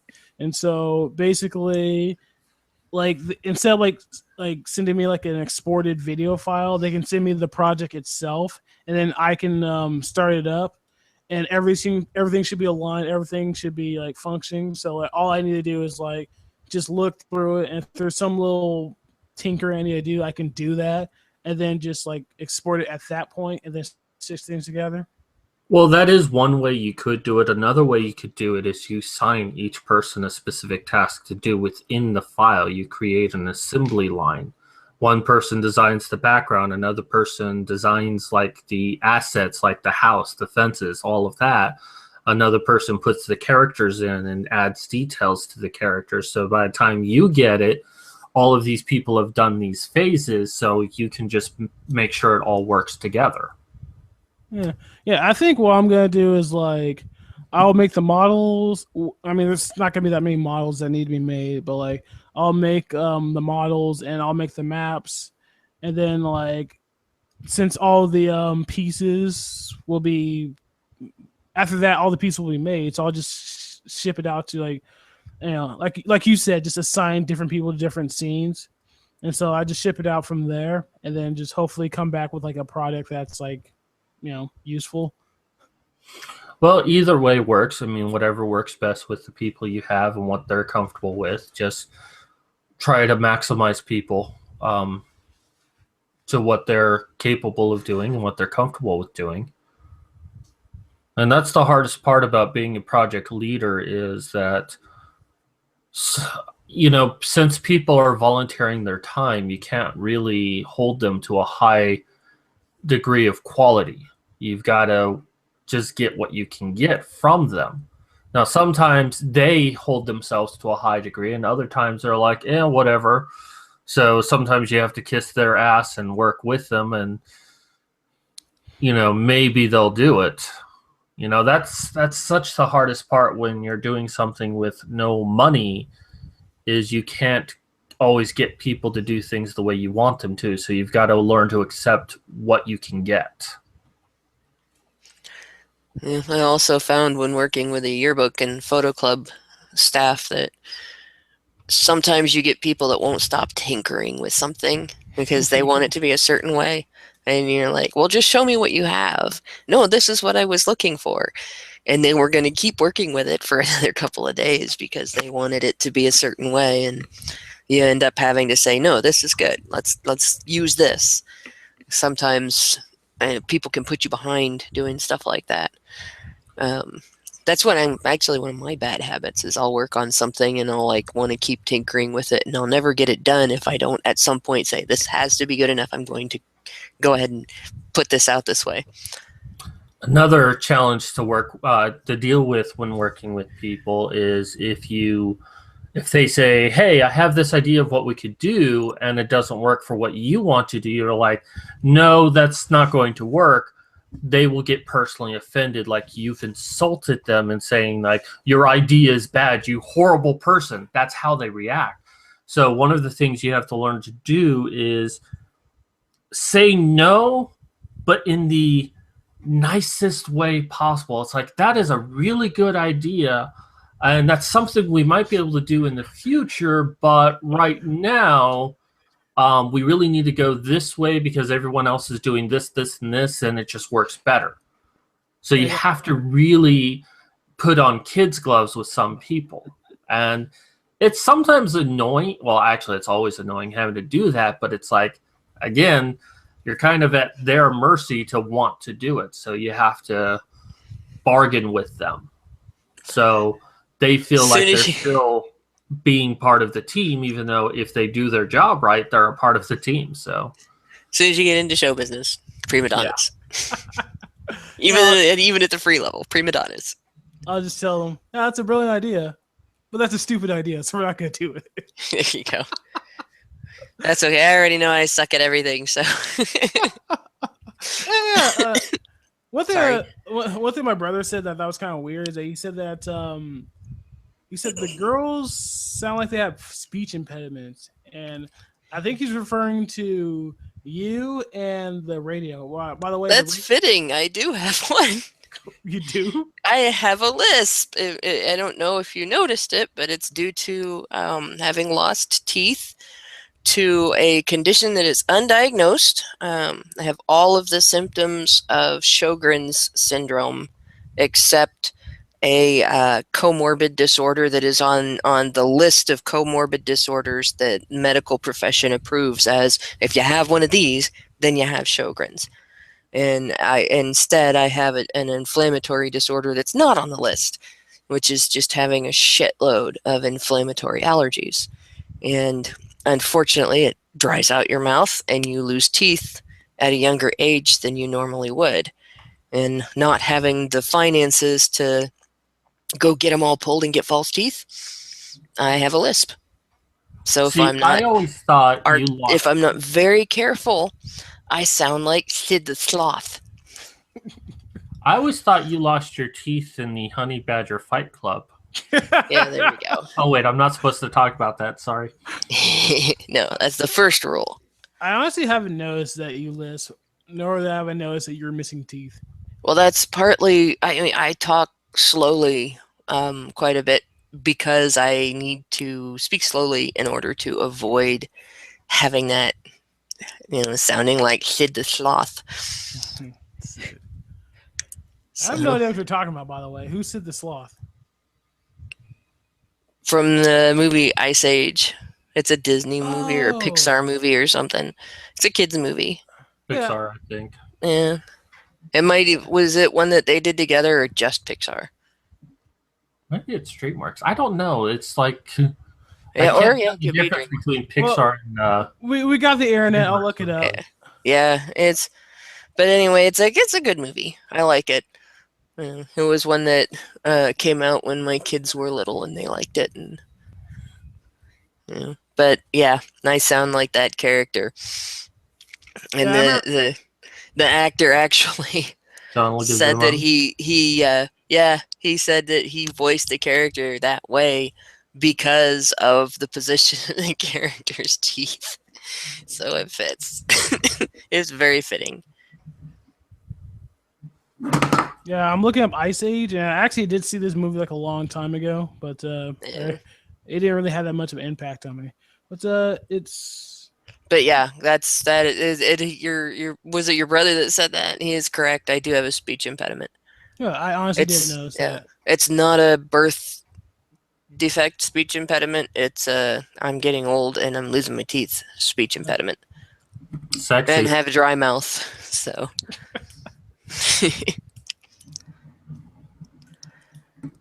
Yeah, he also said that about Missy J, who plays the radio operator. I think she just has an accent. Well, Missy J also did come off a little soft, and while she does talk like that from time to time, she's also a very loud person. She really uses her voice when she talks, so if she's silent, if she's kind of quiet and not really talking, I think you can kind of tell that that's not really her voice. So maybe that's where the person's coming from, that it's a speech impediment that she has. Could be. Like, you can sometimes tell when a person is talking in a real nice way that's contrary to how they usually talk, even if you've never heard how they've initially talked, how they actually talk.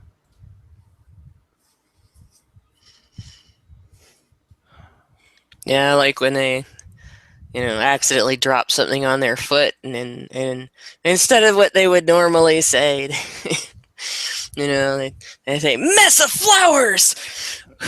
Sugar honey iced tea. Peas and rice. Mana! Yep. My favorite movie is Hot Fuzz, and like they yes, and then they have the DVD extras. They have like just like these short clips of like made for TV edit of the movie, because the movie has a lot of swearing in it. Yeah. And like they just change a lot of things around. So like instead of silly bastard, you call somebody a silly barstool. Oh my gosh, yeah. Instead of saying Jesus Christ, they say peas and rice. You used to see that a lot in the like the 80s and 90s. A lot of movies would, go in you'd see them in the theaters, and they'd have all kinds of swearing and stuff on them, and then they'd play. You'd see them on the movie channels, and they'd have it, but they'd make it to the commercial television stations, and all of the cussing would get replaced by like the most ridiculous. How can we make this look like natural? Like something that movement of the mouth would be used to say, and they didn't bother at all to try to also make it sound like an exclamation that people would actually make if they were in that situation. And since then, a lot of films now create specific scenes to be played on TV that's not part of the theatrical release to overcome that problem. Yeah, because it was actually quite humorous to watch some of those movies on network television, just to see some of the stupid replacements for cuss words. Well, I think my favorite, which was actually very subtle, was Austin Powers, the Swedish penis pump scene. Because what they would do on network television is they would just say Swedish pump. They wouldn't say penis at all, but they did it in such a way that was actually like very natural. But had you seen the actual film, you'll notice like, oh, they took out the word penis. But I think that when they filmed it specifically this way for it to be played on television. That's quite possible. Yeah, it's quite likely. I remember watching Me, Myself, and Irene, and I watched it like I remember we rented the video, and so we saw it uncensored. And so there's a scene where like they pull like a dildo out of the trunk of the car, but then we watched it again on TV, and they pull out like they censored it by putting like a giant cigar in his hand instead of a dildo. Yeah. Well, there's also the scene in the bedroom where he's waving it around, and they just pixelated it. But actually, network television's getting a little bit more braver with nudity. They will actually show someone completely nude, but pixelate it out. Where like 10 years ago, even the suggestion that someone was nude was like so taboo that usually you had to cover it up with something else. Oh, there we go. Hey, Metal Gear, sort of. Hey guys, hold on. Hello. There we go. Took you a while to show up. I put that in the chat like probably 3 minutes ago. Really, it just now showed up for me. Oh, really? Yeah. That's weird. I've been having that happen lately with stuff too, mostly Skype. Well, again, there was a delay, as I said. Yeah, like I actually heard you guys talking about me being in the chat on the video before it showed up in Skype, from Mad Cat. Before the link showed up in Skype from Mad Cat, and then it took it forever to open for me too. So, scroll up a little bit here. Oh, that's the first time I see it. Yeah, I mean, I only posted it once, so yeah. Damn. This might be like a recurring theme where like Metal Gear sort of shows up at the tail end of the stream. I'm the ghost of the stream. When I show up, you know the stream's almost over. Yeah, like kind of is almost over for me because I'm getting to the point where my throat is not gonna work much more for me. And it's getting a little bit late here. I should be getting off soon.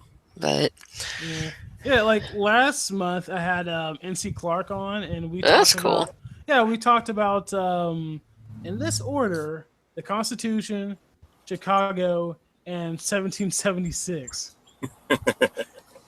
Yeah, that makes sense. Yeah, that makes sense. Now, was that Chicago the city or Chicago the band? The city. Or the play. No, it was the city. The city.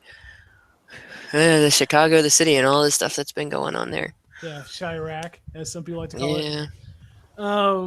Let's see what's yeah, like it was basically like a very heavy topic because we were talking about basically a lot of bloodshed and whatnot, and what's the best way to deal with it.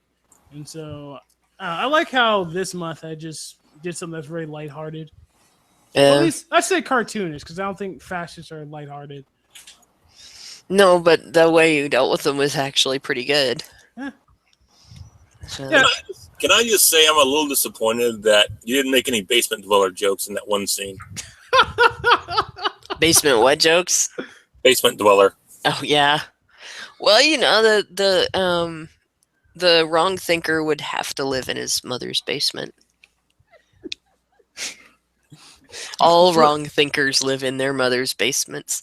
My That seems apartment is kinda- secretly my mother's basement, even though it's 80 miles away from my mother's house. And you have a mighty neckbeard to go with it. That's right.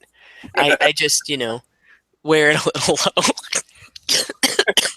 That scene kind of confused me. Why wouldn't the character have realized they're wearing gas masks when she set up this trap? Well, they're masks, but they're not necessarily gas masks. So They look like gas masks. do they? Yeah, they Yeah. do. I just kind of seem odd that she set up this elaborate plan to get them in there and didn't realize they were wearing gas masks. And then maybe this is something about science that I don't understand, but why is filling liquid going to affect gas? Because It's you know, going to take up the space. yeah, but- yeah, the space. That's what it is. So Right, if you but have you're a saying layer that of you- gas that is lighter than air, and you have air in the room, the gas is sitting on top of the air. The water pushes the air up, the air pushes the gas up. What you might end up with, if the water is flowing rather quickly and stirring the two, is a slight mix of the gas and the air. You'll also have a bit of an exchange at where they meet, but it's possible to have a layer underneath the lighter gas that that would not be necessarily flammable to the degree that the gas was. Depending on how far the sparks fly. I thought the water was to drown them. Yeah, it the was, water it was was the to drown them. Of course, the other thing is if their guns work underwater, then you don't have to worry about the gas. Yeah.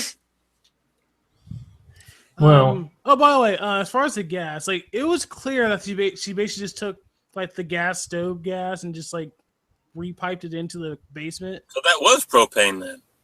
Yeah, like that's what I was trying to get at, you know, because like when I RG, thought it was like nerve gas. If it was propane, she could just light a match and blow them all up. yeah, but that blew up Yeah. her house. Well, she wasn't there when they got out, so it kind of sounded like she had an escape plan. In that basement, so Not only, it doesn't even need to be exploding. We just need to catch them on fire really good. of course, one thing, if they escaped and everything, now she's not going to be able to go back to that house anyway. Yeah. Well, and if we're really talking about science here, you have to have a certain balance of oxygen and propane in order for it to explode. Even Yeah, though but they propane is might not know flammable, that. You have to have the right mixture, and too much and too little oxygen can prevent it from actually exploding. Mythbusters has proven that time and time again. But that's Yeah, going way, They way might not know that. for the Well, story. the thing is, they probably don't want to take that risk anyway. So, I mean, it's not like they have like the equipment to just measure the gas to oxygen ratio, you know? Not to mention story physics. Yeah. Fiction Yeah. physics are not necessarily going to match up to reality physics. Right. Mythbusters, I've heard Mythbusters misused before. Like I worked at a gas station, and I'm right next to an Air Force base, and we had this rocket scientist come in, and like an actual rocket scientist who like just livid. You know, and he's like, turn off all the pumps. Well, when you're in a gas station and a rocket scientist from the base comes in with his base tag on that you can see he's from the military base and orders you to turn off all the pumps, you do. So we did. And, you know, then he explains and he's pointing out there's a guy out by his truck pumping gas with a lit cigarette in his mouth. And as soon as the gas stops pumping, he gets mad and he comes storming in and he's having a fit. And, you know, we have to explain to him that it's illegal to pump gas with a lit cigarette because it's dangerous, because you can spark gas fumes from your lit cigarette and cause an explosion. And there's been situations where that has actually happened, where, you know, it's not like it's a theory. There have been gas fume explosions that lit the gas in people's gas tanks and everything But Hannah, because of cigarettes. And you this understand, Hannah, I've done this a idiot, million times before, and it's never happened yet. yeah, this idiot What do you scientists know? argued with the rocket scientist. Before. The rocket scientist says to him, fumes are different, because he kept saying, no, you can't light gas with a cigarette. And the rocket scientist says, fumes are different. Fumes have a mix of air. Yes, you can. The guy's like, Mythbusters disproved that. He's Mythbusters over a freaking rocket scientist. Like, you know what? Kill me now. So we just finally looked at the guy and said, well, here's the deal. It's the law. You're not going to pump gas with a cigarette. You can take your car and leave, pay for what you've already pumped and get out of here. And we're not going to turn the pumps on again until you're off the lot. And that was the end of that. But in this rocket I know scientist, what you're saying, but it actually is a theory. No, it's not. Yes, it's proved. It's actually proved. That's what a theory is an actual proof. What? Not in slang terms. I know. In slang terms, it is a belief that has not been proved. But in an actual scientific term, since you're talking about a rocket science, it is an actual proof. The actual definition of nitpicking. I'm a grammar Nazi. Alex has not known this about me. I'm a writer. But in any case, I know I've edited your work. But in any case, this guy, he left. And this poor rocket scientist was like beside himself. Did they just quote Mythbusters? Mythbusters never proved that you cannot light fuel fumes with a cigarette. They proved that dude did not watch the episode. He just sort of heard it. Yeah, he heard about it from somebody that didn't understand what Mythbusters proved was if there's a puddle of gas on the ground and it's a fresh puddle of gas, it hasn't been sitting around long enough to cause fumes, that if you drop a lit cigarette on it, that the cigarette reduces in temperature fast enough, and the gas is liquid, so it doesn't have the correct ratio of oxygen. It's not going to blow up the way that it shows in the movies. I need to go. You need to leave?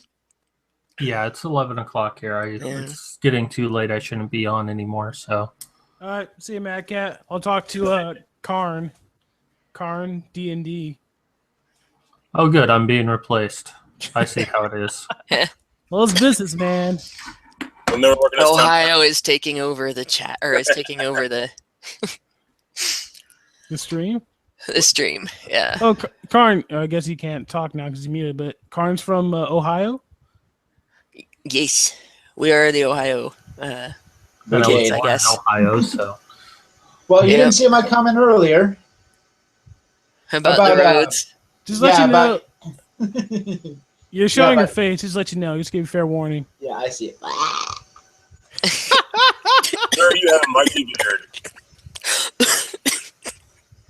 Yeah, I'm actually planning on moving to Ohio sometime, like in summer or something. Where? Bring a coat. Well, I like the snow. I like cold weather. I like snow and cold weather and stuff. Like in California where I live, like it's the temperature. The weather rarely changes. Like during winter, it will rain every so often. But beyond that, it's basically just like sunny all day, all the time. And I don't like that. Some people like that, and that's cool for them. But I don't like that. Yeah, winters in Ohio are actually pretty cool. We have all the weather. We don't really have any weather of our own. We just get everybody else's weather. We get like the tail end of it. No, that's not true. That's not true. We get a lot. We produce a lot of hot wind. Yeah. Well, that's just from Dayton. I thought it was from Columbus. But anyways, if you don't like the weather in Ohio, just wait 5 minutes. Yeah, it'll change. And only the lightweights need coats. Oh, I am a total lightweight. I need coats and I need skimpy things in the summertime. I have this narrow range of temperature at which I don't bitch about the weather, and then the rest of the time you get to listen to me whine that it's too cold or too hot. See, I'm the kind of person that if I actually went into Canada, I would freak out the Canadians because, like, it would be like 12 foot of snow outside, and I'd still put a cooler out, sit in a lawn chair, and sit in shorts and a t-shirt drinking lemonade. My husband wears shorts all year round. He does this so much that the other day, when my son found a pair of pants that was long enough for him, which meant they weren't mine, but they were too big for him, which meant they weren't his. And of course, my husband's like, no, those are mine. And my son looks at him and he goes, you have pants? I didn't know that. He wears pants if he has to go to a wedding or a funeral or, something like that. The rest of the time it's shorts. I just wonder if there's a bolt of lightning involved in this story somewhere. Not so far. Because that's what that reminds me of. People being struck by lightning and not feeling cold afterwards. Yeah, no, he wasn't struck by lightning. He was electrocuted by a piece of wire sticking out of the building at his school when he was a kid. Interesting. Yeah, speaking of... I didn't get that effect, though. I was electrocuted, too. Yeah, speaking of nitpicking, I remember I was playing D&D with this dude who, like, he just loved proving that he was, like, intelligent guy. And so, like, I believe he said that the definition of electrocuted is when somebody specifically killed through electricity. Yeah. So, yeah, that's like, what I was about to say. You can be shocked, but if you're still alive, you weren't electrocuted. Unless you were brought back to life. I don't know. Yeah, then I think no, I didn't die and he didn't die, so we were shocked. Yeah. It's about the only way you can shock me is with electricity. Very Not solid. very much else does it anymore. Oh, you should give me some time. I'll shock the hell out of you. It's actually really hard. I know, but I've had people tell me, now I've seen everything. Nothing surprises me anymore. 5 minutes later, holy shit, what? I'm like, yeah. Damn, Karn, what are you into? Well, dude, there's just, trust me, I've been a lot of places. I've seen a lot of things. Like a I've done a lot of things. No, life basically just fucking me over 1 minute at a time. Yeah. No, it's more of a profession then. It's more of a universal constant and proves that God hates me. Everything's connected. Yeah. Oh, by the way, they turned that into a TV show. I know. I've been watching it with a friend. It's one of the few things I actually have been watching. I've been going to somebody else's house to watch it. What are you watching? Dirk Gently's Holistic Detective Agency. And it's been over 20 years since I read the series, so I don't remember most of it. It's not. It's memorable, but it's not like that was funny. You like the part about the what? Thor, because in the book he does meet Thor. Yeah. What is this exactly? It's it's another series written by Douglas Adams, the creator of the Hitchhiker's Guide series. The Hitchhiker's Guide movie came out a few years ago, so more people know about that. Yeah, I've seen it. It's sort of been the more promoted story series. But it's got the same type of humor. Well, yeah, I was I should probably watch then. I remember Dirk Gently's Holistic Detective Agency, and then there was The Long Dark Tea Time of the Soul, and I don't remember if there was a third book or not. Yeah, I think there was a third book, but I can't recall what specifically was in it. I do remember the couch they couldn't get out of the hallway, and he's sitting there for forever trying to figure out, like, he buys a whole new computer, right, to try to figure out how to get the couch in there, and the computer says there's no possible way the couch could have gotten it in there in the first place.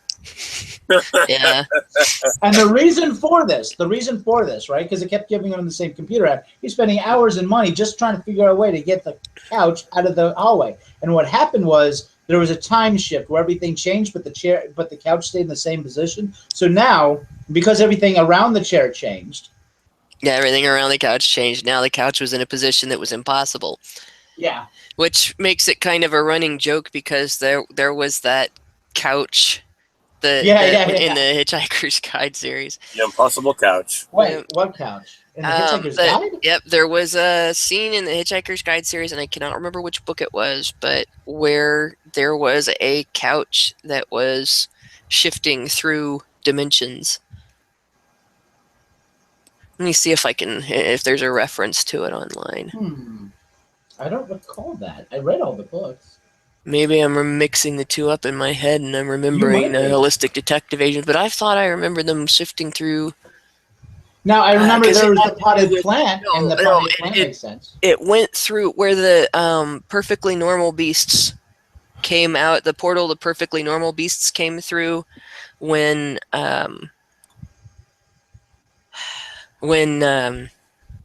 shit, now I can't think of the main character's name. That's like... Unless it was one of the... when Arthur Dent was the sandwich maker. Sandwich maker? The sandwich... It's in the... it's one of the later books. Yeah. Right? I don't remember him being the sandwich maker, though. I think I know what you're talking about, but I don't recall that being in there. Hannah. See, the Holistic Detective Agency or whatever. Yeah. Are you watching that show at Shannon's Place? No, actually, it's not somebody that she's not involved with the men's rights movement. She's a friend I went to college with. So, right. Yeah, the other thing is houses in Ohio are considerably cheaper. Yeah. Than California. That's one of the reasons why I want to move out here, because California's getting more expensive, and they're also making more crazy gun laws, and so I kind of want to get away from that. Well, Ohio's a concealed carry state. Yeah. Yeah. And in Ohio, you can have a ferret. Yes, you can. And those fuckers stink. Not from my experience. Oh my god. I had an ex that had one. Of course, I think some people remove, there's a, they have a musk. You can't do that in America. That's considered, in America, that is considered abuse. Mutilation. Yeah. Right? You can't in remove, Australia, it's law. You can't remove the anal gland from a ferret, but you can cut off a guy's foreskin when he's an infant. Isn't that ironic? Yeah, that is really fucked up. I don't know about ironic, but definitely fucked up. Yeah. But the thing, fidget, as far as I knew, never stained. But then again, I'm an anosmic, so Now, if Hannah, if your boyfriend's ferret really stink, either you have a really good nose, and it's acceptable one, or he constantly washed his ferret. If you wash your ferret too often, the skin gets dry. It's supposed to be oily, right? And then they really stink after that. So I think I just had a very sensitive nose. That's good. But I could smell it. Had a almost a skunk-like musk to it. Yeah, they are a bit musky, from what I'm told. But again, I'm a anosmic, which means I have no sense of smell. Hey, Karn. Yeah. What'd you think of that little video that I made? I thought it was interesting. At first, I thought it was like a gameplay that you were like replaying. So I thought it was I thought it was pretty good. Like the animation was pretty decent for what you used. I clicked over to look at my Twitter thing, and then I missed, I guess, a segment of it. So I have to go back and rewatch it. Oh, that's fine. I keep planning to rewatch it, but this video never ends. Which is fine. I can watch it whenever. Yeah. But yeah, we'll end eventually. Yeah. Well, I mean, I've got all night. I've got until I don't know, 10:30 tomorrow. Metal Gear Sorta. How'd you feel about the video? 2.5 out of 5. You'll get better. All right. Hopefully I'll get better. Yeah, for a beginning project, for what I saw, it looked really, really good. Like I said, I thought it was like an older game thing that you were playing. So, I mean, that alone is pretty good right there. Thanks. Yeah, I kept mentioning a YouTuber in the chat you should look at. That's bullshit. Yeah, that's bullshit? What? I'll put his name again on the chat here. Yeah, I've seen him post that before too. Put it into the what's called chat. I'll put it in the comment tracker. No, put it into the Hangout chat. Yeah, there we go. Okay. So why should I? What's so special about this guy? He used to do a lot of machinima stuff, and it was really good. Oh, okay. Really, really entertaining. I'll check it out. He doesn't do it anymore, sadly, but yeah. Good stuff. All around. All right. So, Yeah, he did Buying a house out here became extremely easy too. really? Like when my landlady asked me for everything I had, right from the bank to where I was when I was moving, I handed her the folder. She goes, "This isn't all of it." I said, "That's everything the bank gave me." She goes, "No, this can't be all of it." I said, "Yeah, that's everything that they gave me." So yeah, like it was incredibly easy. I just spent I just had to have like a year of employment. I put $2,000 down, and I bought a fucking house. Really? Wow. Yeah, Just $2,000? $62,000. I put $2,000 down. How much do you pay for rent? Or Three mortgage? The 3.25% interest. My mortgage was only slightly more than my rent for the bedroom and sorry, not the bedroom, but the living room and kitchen alone is bigger than my apartment. Wow. Wow. Yeah. You lucked out, then. Holy shit. Wow. I don't really like the dimensions of the house, right? But it's a good size house. It's a story and a half, and I have a huge fucking basement. Oh, all Who lives in your basement? right. Nobody.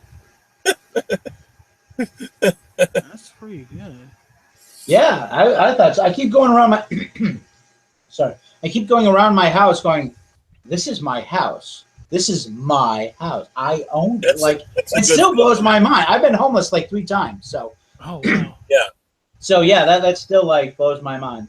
Yeah, one thing I heard is an issue is like trying to find employment in Ohio. I keep seeing help wanted signs everywhere, to be honest. Really? Everyone keeps saying that, like, oh, Obama made the economy so much worse and blah, blah, blah. I see job openings where I've never seen job openings before. They are all over the fucking area. Right. Well, what happened here in Dayton was that there were a lot of $30 an hour manufacturing jobs that were eliminated, and a lot of minimum wage like retail and security and stuff like that opened up.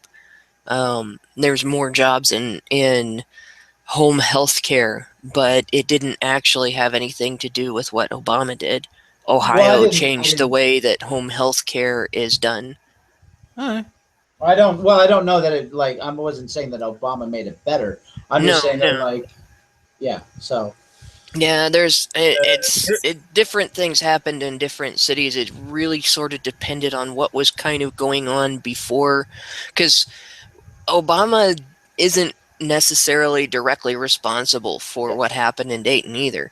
The factories that we lost were already having problems during the Bush administration that trace back to the Clinton administration, and this is one of the problems with people saying a specific president's policies caused any particular thing in the economy, any particular result.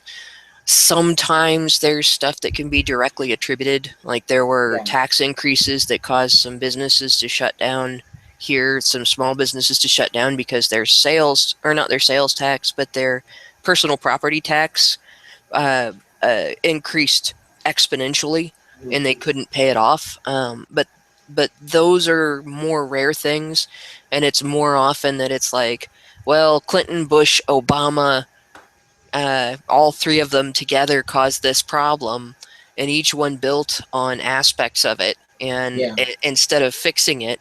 And so now we've switched from these high-paying manufacturing jobs to these low-paying retail and security and bottom-rung home health care and things like that people are working in now. So the government in general is at fault. Well, the government didn't help. They said they were going to help, and they didn't. That's basically... you got to remember what Kasich did when he first got in, too. He made it so hard for unions, right? He took away a lot of union rights. Well, unions are part of the reason that the factories, the local factories, ended up going under. Some of them left, some of them closed, and it was that they had negotiated unsustainable packages for people that ended up, for years and years collecting after they retired and the companies couldn't keep up. Yeah. Well, that can happen, but I still don't buy that the union was responsible for Hostess going out of business. I'm like, No, but I'm sure it probably contributed. But Hostess wasn't here in Dayton. We had more automotive no, stuff. I know that, but like what, like how, like they made like Twinkies and stuff. Like how did, like, come on, it's like one of the highest grossing that there is, and someone bought them out and is still running it pretty well with the same union. So I'm Yeah, like, it depends on whether they made the same deal. You know, did they screw all the old employees? And it's a yeah, it's a complicated complicated. thing. Yeah. You I'll know, agree with that. But I know, like now one of the unions things that are okay, so I'm in a union and I'm in a factory job, right? not. Yeah. And the owner of the company is telling me the reason we're doing so bad this year, and we were doing really fucking bad, to the point where I was losing over a day of work because I ran out of work and I went home. Now I could have stayed at work, right? It still collected the same paycheck, but I'd rather go home and do something than stay at work and do nothing. Right. But what ended up happening is I'd go home and do nothing. And I'd still prefer that because I've been working my ass off for so damn long that the time is just slipping by me like crazy. But we've been out of work for so long, and it's been ridiculous. And the reason he told me was because it was an election year, because we were so close to the election, right? And people didn't know which way the election was going to go, so they're all too paranoid to buy products from us.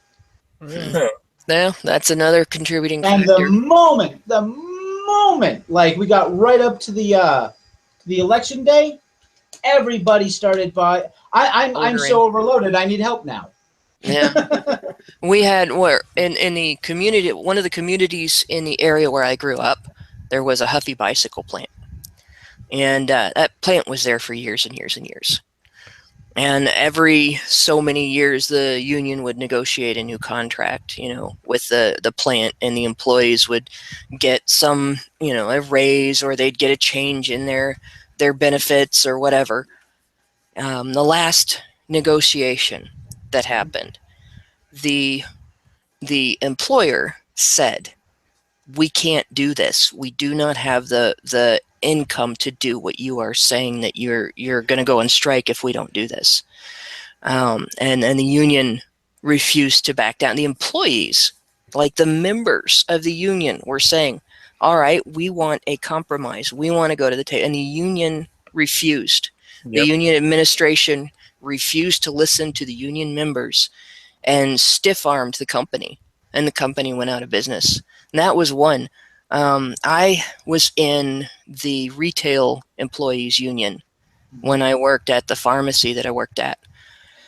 And my union representative allowed my manager to violate union policy against me repeatedly and then fire me after she made a mistake doing something that was also against both company and union policy that endangered me. She got caught. She was embarrassed.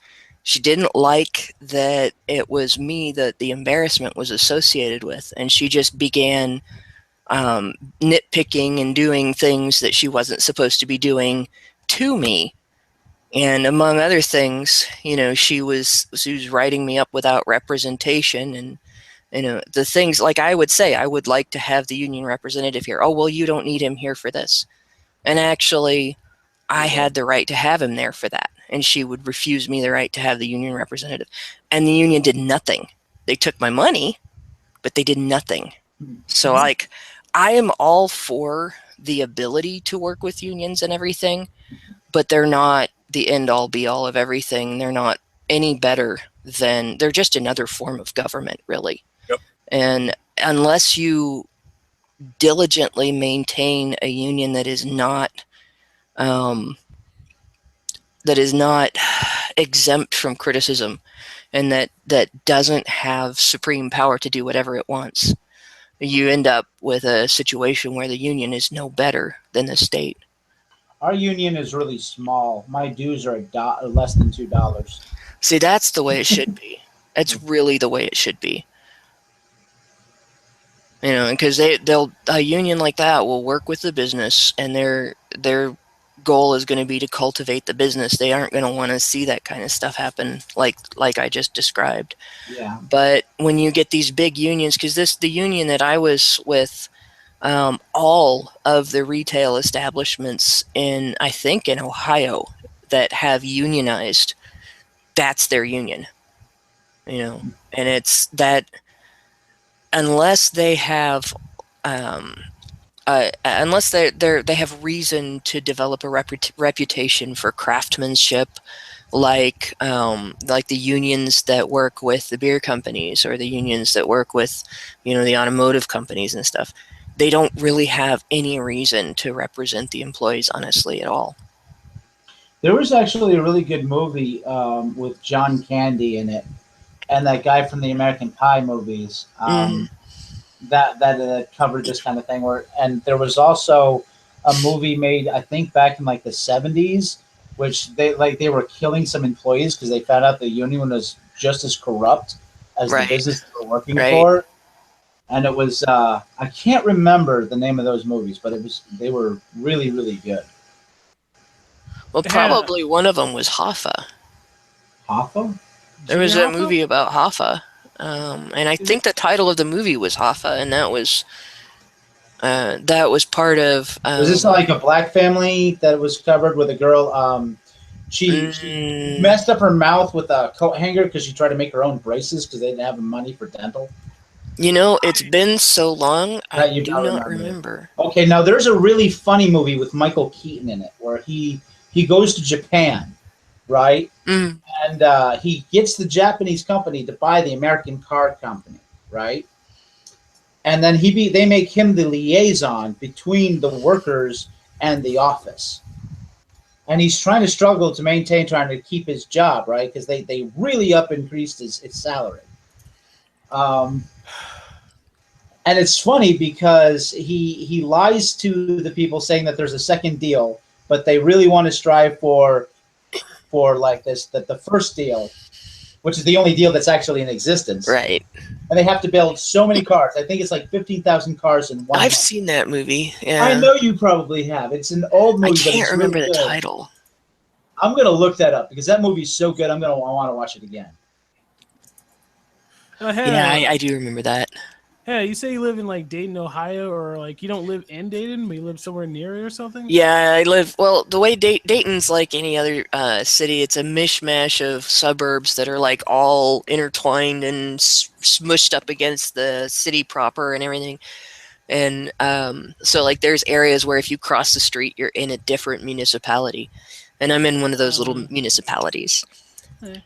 Well, what's the crime rate? Well, also, in like Ohio's kind of weird because our big cities really are just cities that claimed other cities as part of them. It's like the blob. Yeah. In Cincinnati, there's the city of Cincinnati inside the city of Cincinnati inside the city of Cincinnati. Yeah, yeah. I'm not even kidding. Well, like in my city, the municipality that I live in, there is an Isle of Dayton inside. That's like there's this little area that connects it. That Dayton has this little like peninsula that sticks out into. Like, you can't really. It doesn't look like that when you're looking at it, but that was how we had an incident. And the crime rate you were going to ask me about really depends on what part of the city you live in. Like the area that I live in is not too bad, although the gas station that I worked at, which is about 4 blocks away from where I live, about once a year they would get held up, and about every other year it would be with a firearm, and on the off years it would be with some other weapon. But so that's not too bad compared to Dayton itself, where there's murders and rapes and what is it that our little Guthrie always said, mother rapers, father stabbers, father rapers. What? What's that from? Alice's Restaurant. Allison's Restaurant? Okay. Alice's Restaurant. The movie. You can get anything you want at Alice's Restaurant. Is that a movie? You've never heard that? No. God, there's radio stations around here that play that nonstop on the Thanksgiving holiday. The movie is Gung Ho. Okay. Yeah. Well, the reason why I was asking about the crime rate is because, like, I live near this city called Stockton, and it's basically like murder capital of California. And so, if I wanted to be able to like live in California and still work the job that I work, I'd basically have to live there. And so, I don't want to live there. And plus, like, the rent really isn't good enough to warrant moving out there anyway, even though it is Yeah. cheaper than living in Modesto. So I kind of want to have the issue of like moving all the way to Ohio just to live in like a really bad neighborhood. Yeah. The farther, I don't know. It's kind of hard to, because there's Ohio's pretty good. areas in Dayton that are petty crime ridden. You know, people like steal your stuff. When we lived in the northern part of this municipality, we had vehicles stolen out of the parking lot of our apartment complex twice within 4 months. The first time, the vehicle was driven to that little peninsula within our municipality that is city of Dayton, and they stole a VCR. And so the cops came pounding on our door in the middle of the night to talk to my husband about his van being used in a crime. And we were fortunate because, you know, they had to have our municipality's police with them because otherwise they would have just arrested him because that's kind of the way they do things in Dayton. And it turned out that it wasn't just an ordinary VCR. I remember I had to take the police report to the Dayton Police Department. I had to take our police department's report on the vehicle being stolen, which we had just filled out like the day before they showed up, and take that down to the Dayton Police Department to prove that, yes, it had been stolen. And I went because that was when my husband was supposed to be taking his medical boards for his massage therapy license, you know. And I'm talking to this detective, and I'm explaining to him why I'm there and my husband is not. And, you know, of course, part of the reason I'm there and my husband is not is because we know from experience with that department, with the 7 years in hell guy, that if my husband walked through the doors of that police department, they would have stuck him in a cell and we would have had to pay to get him back out. Oh, wow. So, I mean, that's par for the course with Dayton. If you get on there to talk to them about a crime that you're being accused of, you will get put into a jail cell. You don't necessarily get read your rights. You don't necessarily get told you're arrested, but you do get put into a holding cell, and you do have to post bail to get out. But anyway. Yeah. I can see them trying that with me. It would not last long. Not believe me. Not with my OCD. They'd have to let me out within 5 days, or I'd be dead. I was gonna say they wouldn't care. But they wouldn't care.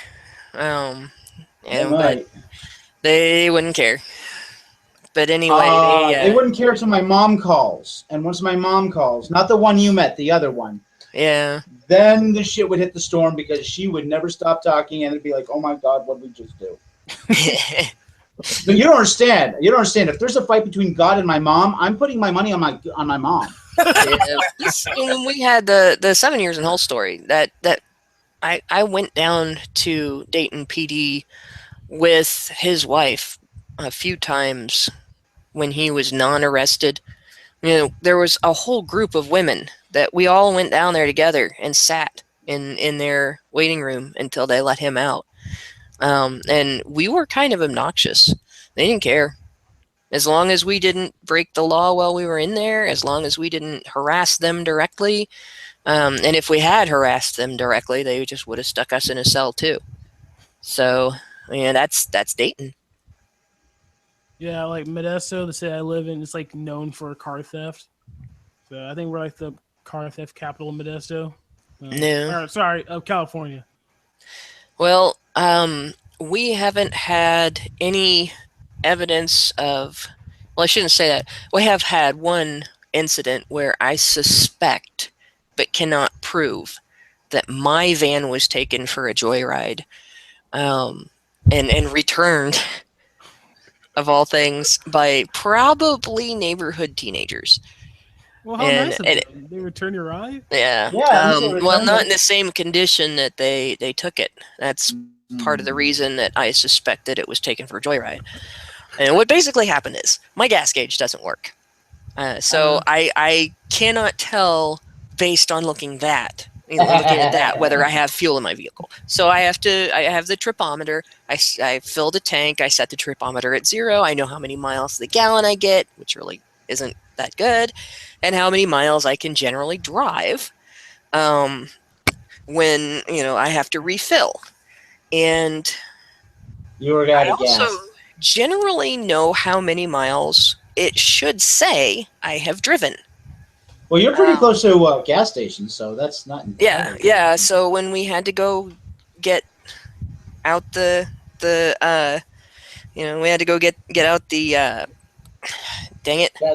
Gas Yeah, tank? the gas can and go down to the gas station. Fortunately, it only took a couple of minutes to go get the 2.5 gallons that it took to drive the vehicle down there and fill it up, and it was empty.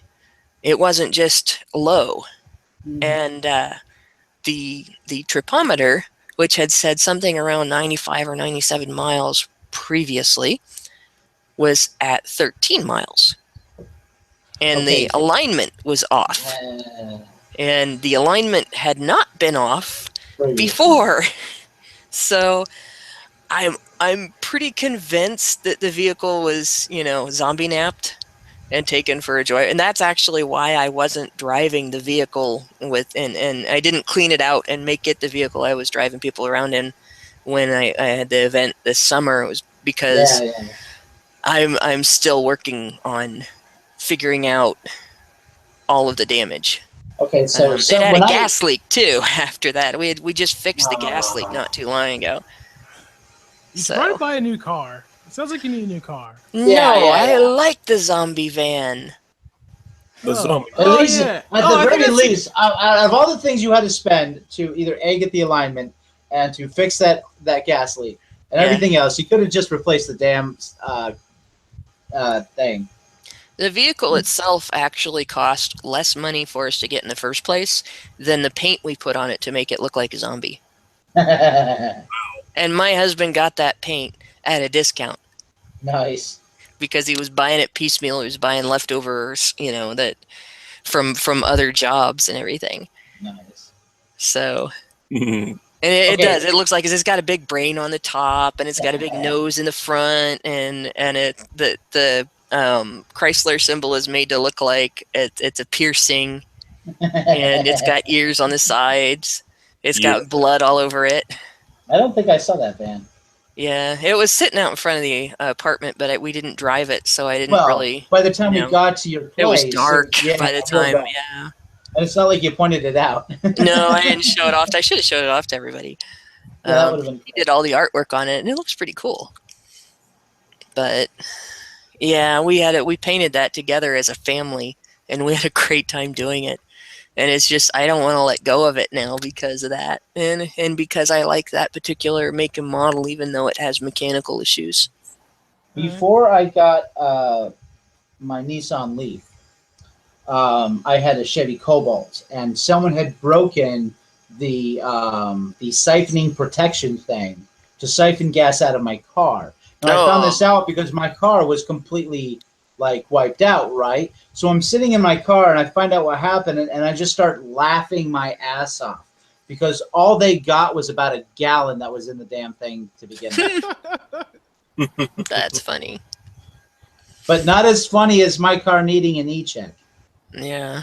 That's the funniest story.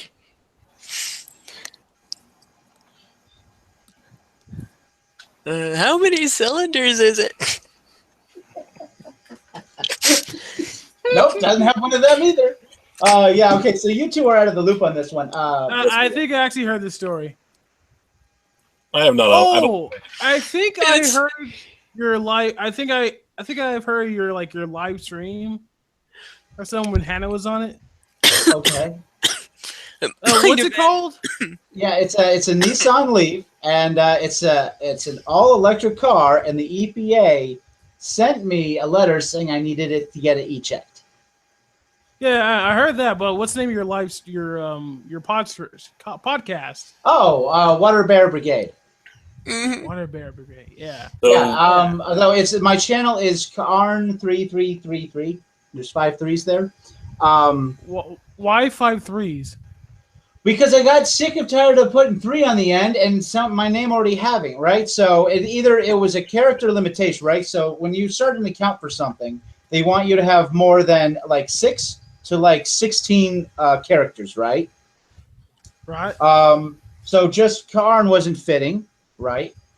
And Karn 333 was taken. I got sick of trying to come up with various, variant names. So I said, you know what? No one's going to come up with this. So I just did 5 3s and said I'm done with it. Boom. It's accepted everywhere, pretty much. So, like, fuck it. Problem solved. Yeah, pretty much. There you go. Yeah, speaking of gun control in California. You've got to use both hands. Depends on the size of the gun. Yeah, like gun control in California, they passed a new law where you have to get a background check every time you buy ammunition. Every time? Yes, every time. And so, what's so bizarre of this, like, it costs on money. Amazon. Well, it costs money to do a background check. And so, like, basically what you're going to have is, like, a bunch of people just stockpiling a crap ton of ammo so that they don't have to go through the background check every time. Or so going out of state to buy it. Yeah. Yeah, you can do that as well. And so, you can do that if you live in a city that's, like, really close to, like, the border or something. So there's that. And so, basically, this law really isn't going to do anything. Well, you can, like, they have places you can order ammo, like, through catalogs and online. So it just have it shipped to your You house. can't do that. Not without the background check. They would know they were shipping to California. But there's going to be probably going to be a lot more people self-loading, like doing their loading at home and everything too. Instead of buying it, they're going to be making it, especially for shotguns. I just recently found out that you actually can, like, reload your own weapon, your own firearms, and there's no background checks on that kind of equipment or anything.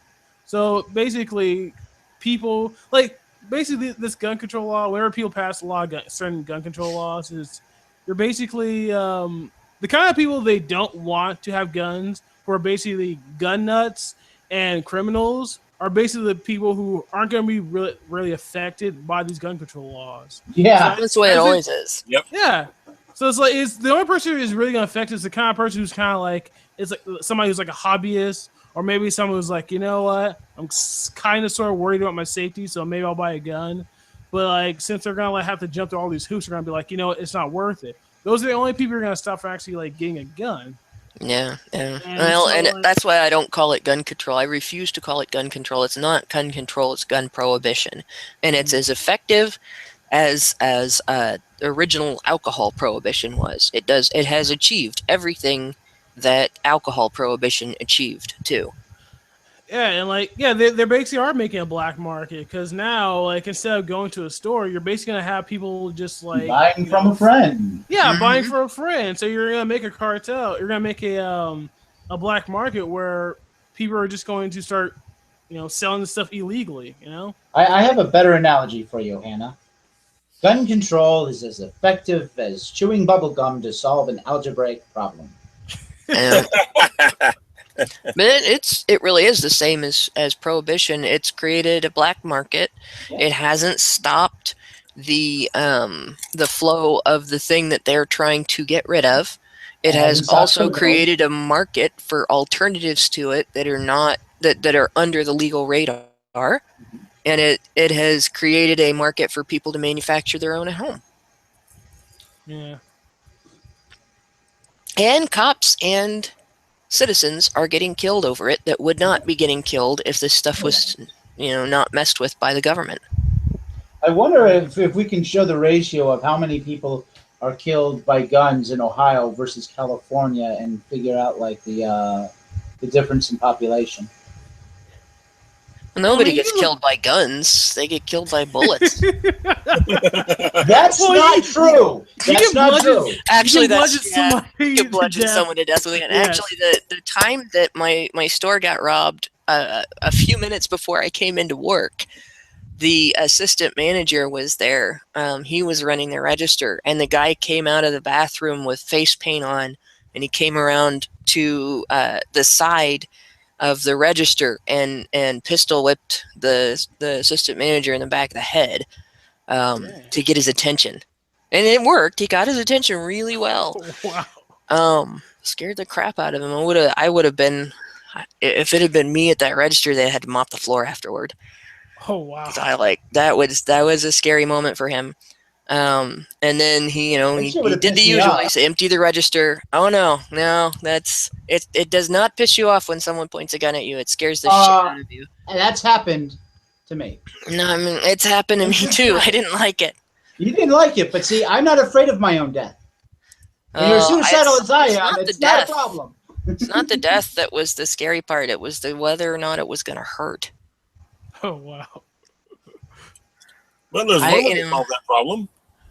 I forgot who said this, but someone was like, "I'm not afraid of dying. I just don't want to be there when it happens." Yeah. But like heights. No one's afraid of heights. I'm afraid of the sun stop at the end. Yeah. I mean, you could say I've tried a few things. I've suffocated. I've been shocked. I've been burned. I've had 2 potentially fatal diseases. It sucks all around, but it's definitely worse if you're suffering on the way. I don't mind the electrical. It must have been a crazy weekend, Hannah. Yeah, well, you just have to be careful who you hang out with. See, I used to put my finger in the electric socket, right? And it shot me across the kitchen floor. And then I'd wake up and I'd crawl over to it again. I'd put my finger in the electric socket again, and then I'd get shot across the floor. When I woke up, I came to, and apparently I did this so much that it scared the shit out of Cheryl. You met her. Yeah. And she tried to put things in front of the electric socket, but I got around that until she put the stove there. That's when I stopped doing that. Yeah, see, my story was kind of dumb. I was up in a tree. I was a little kid. Yeah. And, I was young enough to have that kind of magical thinking where things that are cartoonish seem like real possibilities. Well, it could be worse. I hear the lines humming that are next to the tree, and I assume that I am hearing the hum of conversations going through a phone line.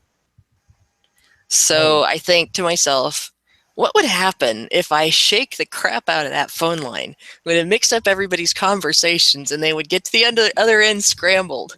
And I have this little kid thing going with this giggly, I'm going to mess up everybody's phone conversations, And I reached for the power line, and it was one of the big fat ones. So it's good that it arced, because I never touched the power line itself. If I had, I'd have been dead. But it got me right in the thumb, and I took enough that it burned a hole in the ball of the foot area of my tennis shoe. Wow. And the next thing I remember after, I felt it hit me, and I felt like it was like having a seizure that was facilitated by ghosts with hairy hands grabbing your skin over and over again, really hard, and I could hear myself going, and then the next thing I knew, I was hanging from my armpit by one of the lower branches of the tree, and everything hurt. And I thought, well, I'll just climb down, and I went to move, and I had zero control over which direction or speed, my limbs moved with. So my arm just went flying up in the air, and I fell on my butt, and I'm sitting there, and there's the book I had been reading, when I was up at the top of the tree, because I like to climb up there and read. Okay, so how old are you? Oh, must have been like 7. Okay, 8. I was 1. You were 7 or 8. Yeah. I was old enough to know better. How old was Allison Tiemann when she tried to sell the hot chocolate in the desert? Gosh, I think she was probably around that age. She was probably pretty young too. So which is dumber? No, definitely definitely grabbing the power line was dumber. Because I reached out for something that was attached to a telephone pole without finding out what it was first. Wait, Allison Tiemann tried to sell hot chocolate in the desert? Yeah. Yes. Yeah. She has a story about that. In Saudi Arabia? Yes. That was probably dumber. You'd be surprised. If it's considered a novelty. Sorry. If it's considered a novelty, sometimes rich people will buy the most ridiculous and stupid things if you can convince them that it's rare or special or in fashion or other people don't have access to it. Yeah, but considering she didn't even get the pity buys. Yeah, I know. She didn't market it right. Like I said, you convince them it's a luxury. And even if it's completely useless and not necessarily any fun to have, not pretty, doesn't provide any pleasurable experience, no good taste, it could be hell. Yuppies in the United States bought pet rocks for like 10 years. Dude, I know somebody who actually. I know somebody like today who's like. That people actually bought pet rocks seriously, and look what hippies are buying now. Yeah, that's true. I know somebody today. I think I'm getting a little too loud, but I know somebody today who like wanted to buy like a pet rock, and like I was trying to talk him out of it because it's just a rock. And he's like, "Oh, I kind of want to do it." And so I thought I was like, you know what? If you're gonna buy like something you can find in the ground, maybe it should be something worth buying. And so I sent them information about Fordite. Let me see if I can type it into the chat. Oh yeah, Fordite? What's that? Yeah, like Ford, like the company, the car company. It's Okay, like Fordite, as if it's kind of like a rock formation, whatever. And so it's basically when like car companies, when they paint their cars, that paint seeps into the ground, and over the years and years and years, they use different kind of paints, and so that all gets seeped into the ground until it collects in these like rock formations, and people like dig them out and they polish so they're like really smooth and they sell it. yeah. And so I basically sent them to. I just told them about that. It's like, all right, well, if you're gonna waste your money, you should waste your money on this. You know. No, at least it takes something out of the environment that doesn't belong in the environment. Yeah. Yeah, there you go. You do a good Geodes are kind of at least pretty. Yeah. Yep, they are pretty. But yeah, it's like you can convince people to buy just about anything if you find the right angle. Have you seen The Wolf on Wall Street? No, I haven't seen that one. You should. It's good. Like at the beginning and the end, the guy says, "Sell me this pen," right? As a demonstration that you can sell anything, right? Mm-hmm. So, like, the guy started off selling penny stocks, and he made shitloads of money. So yeah, like he was selling everything. He was bullshitting, but he was selling the shit. No, my manager at one of the old retail establishments I used to work at, used to brag that I could sell a furnace to the devil, or he'd say ice boxes to Eskimos, and I said, well, it's rumored, that one day hell is going to freeze over. Vermont does that every year. And I said, it does actually. Did you know that Alaska has summertime? And he's like, see. But beautiful, just beautiful. It's a lot more convenient to get something out of this box than it is to dig it up out of the ground. As far as like Allison like selling hot chocolate in Saudi Arabia, I'll say more along the lines of like some of the sheiks are gonna be like, "Oh, hot chocolate is a sin, you coffer girl," and like try to cut her head off. I don't know that hot chocolate would have been considered a sin, but if she'd have made it Irish, it probably would have.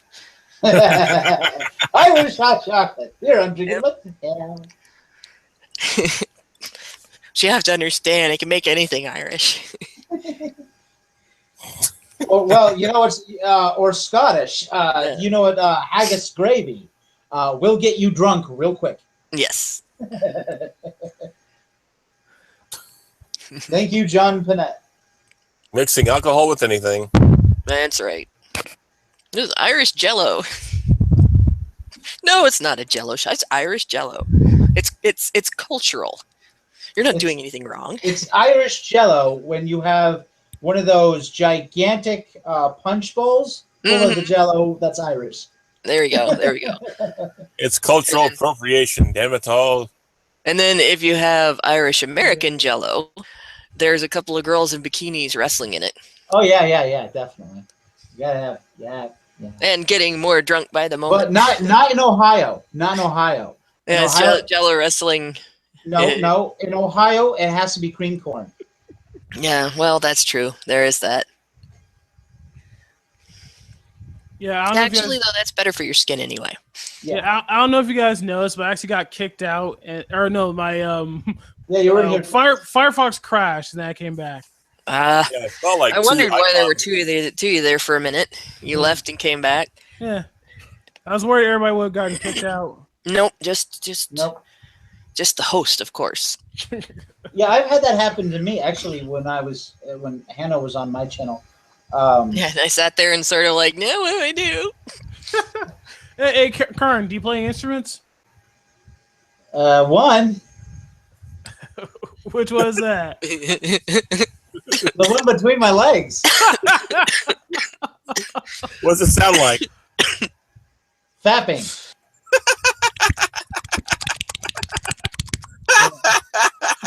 I don't know if you heard that or if that sounded right, but I try to make beautiful music with a woman with it, but you know.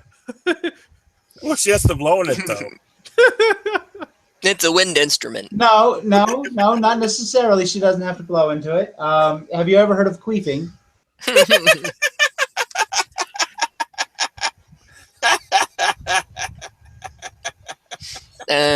gotta aim it right, you know. A friend when I was younger that got in huge trouble with her boyfriend because she took that term literally.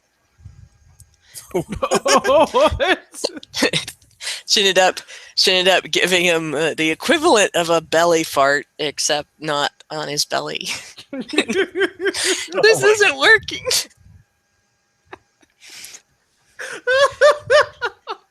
He's like the opposite of slut shaming. How could you not know that? Speaking of 72 versions, that was only one virgin. That's what I'm hoping she for didn't when stay I that die. way. No, well, that's the thing though. Like when people talk about, you know, if I was one of those guys, let me finish, please. Let me finish. Let me have 72 experienced women. Shut up, Hannah. Like, what? That's the argument that a lot of people talk about when they talk about that 72 versions. Like, why would I want like 72 women who don't know what they're doing? You know, it's like. I'm worried about like the opposite thing, you know? It's like those 72 virgins are up there in heaven waiting for an eternity for like you to be born, for you to mature, for you to be radicalized, you to blow yourself up, and then when you finally get there, they're gonna swarm on you. You know, I hope when I die I get the 72 virgins. You know why? Why? I will start the most epic Dungeons and Dragons game in the history of the universe. And where are the Cheetos? I'll bring the fucking Mountain Dew. Oh, that's great. Where's the Mountain Dew? Now, it says 72 virgins. It does not say what gender they are. That's true. It was a typo. They're actually going to get 72 Virginians. That's a nightmare. And they will be armed and angry. And some of them will be feminist. I actually heard that there's like this huge argument going on in like, I guess Islam, all over the Islamic world about whether or not when they die, if they get 72 virgins. And they get all the guys that blew themselves up before they ever had sex. Yeah. No, the reality is that with the wage gap, they only get 57.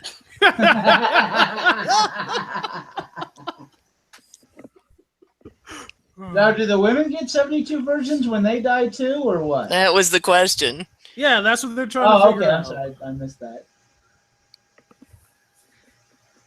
Yeah, that considering that they're required to be celibate until they get married, that would be the most awkward sex ever.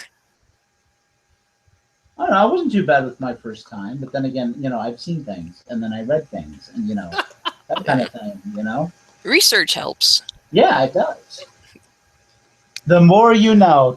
This is why nerds have a better time their first time than everybody else, because like they've looked up everything that there is to know about sex before they actually tried it. I like another person. I like the Revenge of the Nerds explanation better. Yeah, you think about sex all the time. Yeah, nerds are jocks. They think about sports all the time. Nerds, we think about getting laid all the time. And I like what someone else said. Someone else said, and I don't know who said this originally, but they said, sex is like oxygen. It doesn't matter until you don't have any. Yeah. Yep.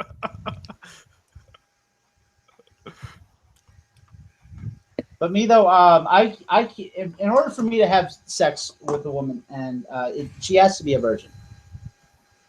I know that sounds really, really fucked up, but it has to do a lot with my severe OCD. Yeah, the whole germ thing. Yeah, pretty much. The unclean thing. And people will say, because I've heard on the Honey Badger radio channel, right? Like there's like the thing. Well, that's misandry because that's making the penis sound dirty. Well, I think both are dirty. Well, here's the thing. It's not specifically making the penis sound dirty. The reason that you're feeling that way is, I mean, with the statistically huge risk that you'd be facing with modern women. What's the number? 1 in 6 now has genital warts. I've heard something higher, like that. but yeah. That's just with that one. Yeah. Like, with okay, the statistics, if they don't STD. all, if there's not a bunch of women out there with 15 different STDs taking up all those statistics, then looking at all of the various statistics on STDs, any woman that's engaged in hookup culture, it sounds to me like you got about a 50-50 shot there, that whether or not she's infected with something. It's not just her she has sex with, right? But everyone you have sex with, you're not just having sex with them, you're having sex with everyone they had sex with, and everyone they had sex with, and it exponentially goes up. Well, and the younger you are as an adult, like you get down into the college age, you're dealing with a distinct possibility that she's not only had sex with other guys, but with other gals. Right. And she's played around drunk because they've got here's the weird that thing. whole party culture going on. Here's the weird thing. If a girl has sex with another girl, it doesn't bother me. That's more dangerous, actually, because you get it's women that are more likely to be infected with some of those disorders. Well, see, here's the thing. When it's a guy and a girl, right? My thought is I don't want to, because it also has to do with my homophobia. For those of you who don't know, I'm very homophobic when it comes to males, right? Oh, wow. I am extremely homophobic, and all the gay guys who follow me on Twitter know this, or at least they should by now. I am not against gay rights. My reverend is gay, but it makes me very uncomfortable. Well, actually, because of the year, right? Because the Supreme Court allowed the gay marriages, right? He got married actually to another gay reverend. So 2 reverends were getting married in my church, and I missed it because of a friend of mine. He discombobulated me on the wedding day, and I was tending to his needs, which I'll go to off air. But yeah, when it comes to guys, I'm very homophobic. Right, it's 2 guys kissing makes me feel like ugh. 2 girls kissing turns me on. Polar opposite when it comes to girls. My thing is this: would you wear another guy's underwear? Yes. No. See, I wouldn't. To me, that's nasty.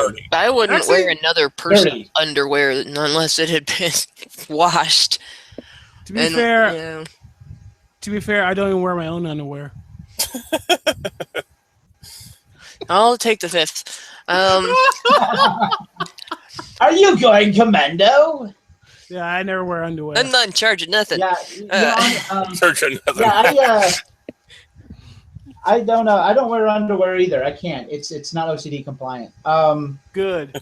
But I do. I wash all my. I wash all my clothing like 3 times before I'll pull it out of the washer. Another person who's freed themselves from the shackles of underpants. See, now you either have tighty whities, right, which is just gonna hold that humidity and sweat and everything, right? Which, one, not good for your balls in the first place, right? 2, it traps all the nastiness like right there, right, and nothing breathes. Or you're wearing boxers, which is just shorts under pants, which makes no sense unless you have high school gym class. That's what I did. I wore my shorts like under my pants because I didn't want to get naked with a bunch of guys. Again, seriously homophobic here. Okay. This stream is going places. Yes. Definitely going places, yes. Bow wow.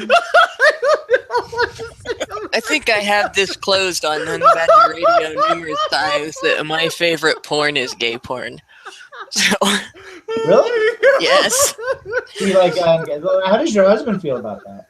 It doesn't bother him at all. It's not like I'm gonna go off and fuck some gay guy. None of them. Well, None of them would be interested, you know. Like.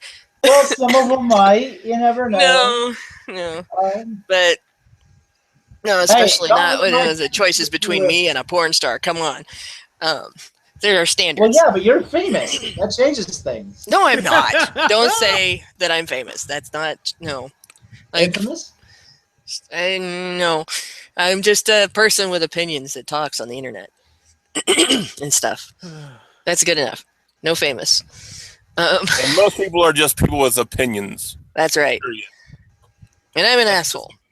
So I've decided that with the advent of Tumblr identities and everything, and that now it's being codified into law in Canada and all that stuff. Even though I'm not in Canada, I officially identify now. I officially identify as a fucking asshole. My pronouns. My pronouns are give me a sandwich, give me a beer, and give me the remote. And you can't say them; you have to do them in order to address me. Yeah, like since you're bi, I thought you'd like straight porn because you get to see a guy and a girl. It depends. There's just something particularly sweet about guys together, then especially if it's more amateur and they're closer to my age. I do not like the twink porn that has, because like I don't know. I don't like young porn stars. You and I are like polar opposites on this. Yeah, but there's a difference in the behavior of the actors in gay porn. They're more natural than they are in straight porn. The women in straight porn, not that I don't watch that as well. I will confess, before she was ever on Honey Badger Radio, I knew who Mercedes was. But yeah, I don't even know who that is now. You gotta be kidding me.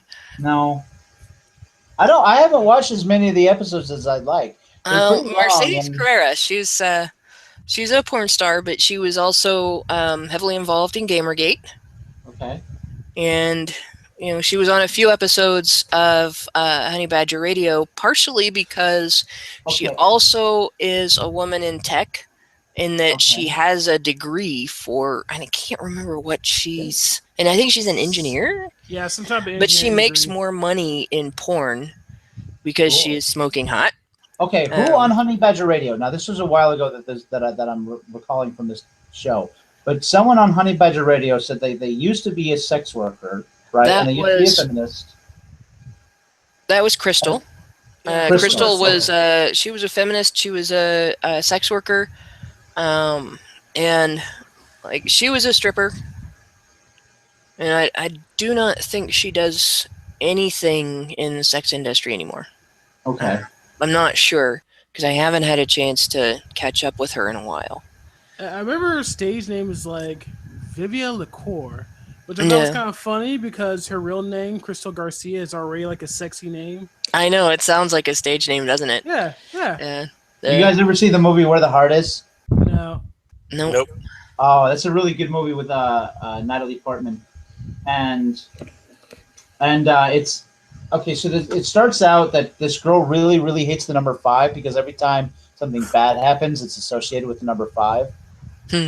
Like, and she's pregnant with a child out of wedlock, and she's driving with her boyfriend to this place where he's going to get this job or something, right? She says, now there's a hole in the floor of the truck that they're driving in, and while she's asleep, her shoes fall through. So she said, "Let me stop at the Walmart and to buy some shoes. I need something to put on my feet, to walk around and shit."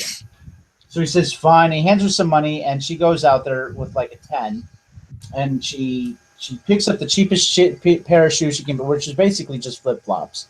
And she puts them on the thing, and the girl rings it up. And after she rings it up, she says, "Your change is $5.55." And she just drops the money and runs out to the car, and the car's gone.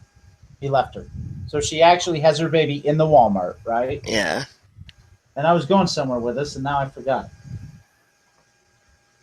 This character is OCG, just like you. No, I'm just absent-minded.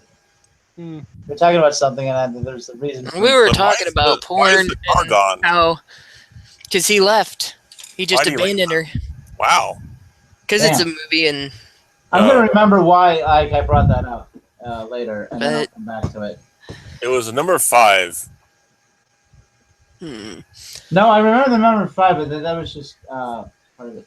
Shit, I can't remember. Where was it going to go? Oh, yeah. Now I remember. Okay, because we were talking about names.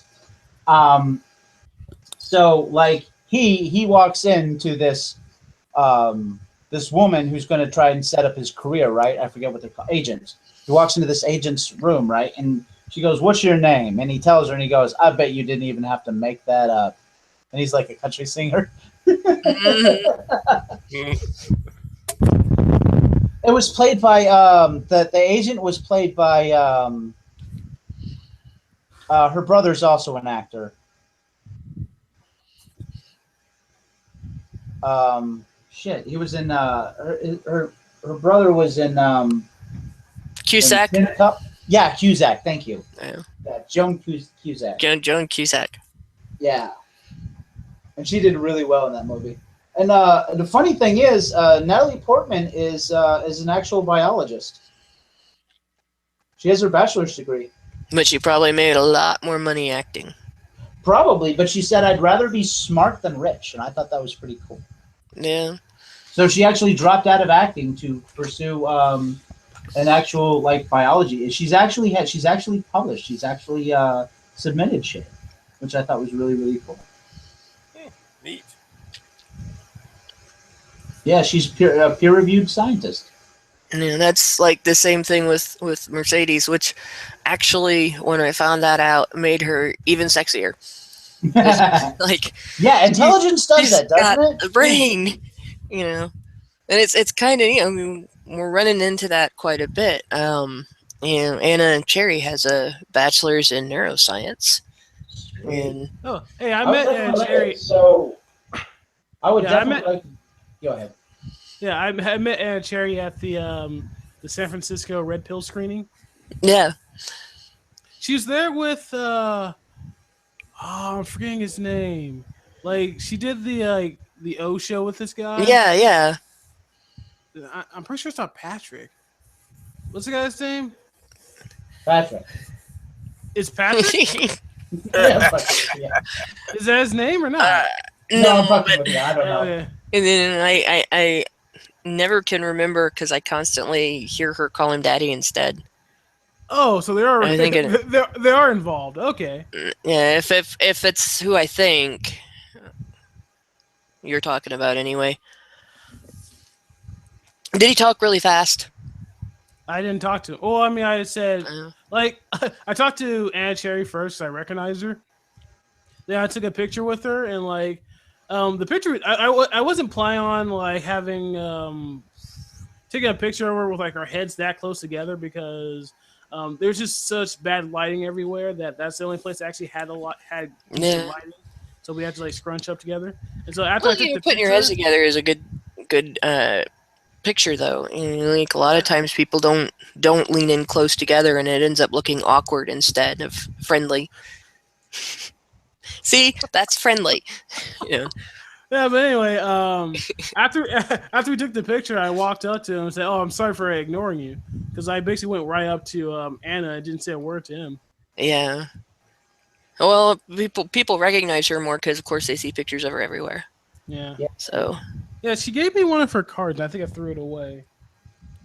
Well, it's not like you don't know how to get a hold of her. Like, it's not like you couldn't just write Tiny Badger Radio. Well, I mean, I follow her on. She's back on Twitter. Yeah. I sent her. I sent her the pictures over Twitter and asked her a few questions. Yeah, if I remember right, her suspension was for having butt crack showing. Which doesn't make any sense. Considering that Kim Kardashian is allowed to post full frontal nudity, no, it makes no sense whatsoever. Kim Kardashian can post full frontal nudity over and over and over again to the point where people are actually bored with it. And Anna Cherry gets you can't have a butt crack.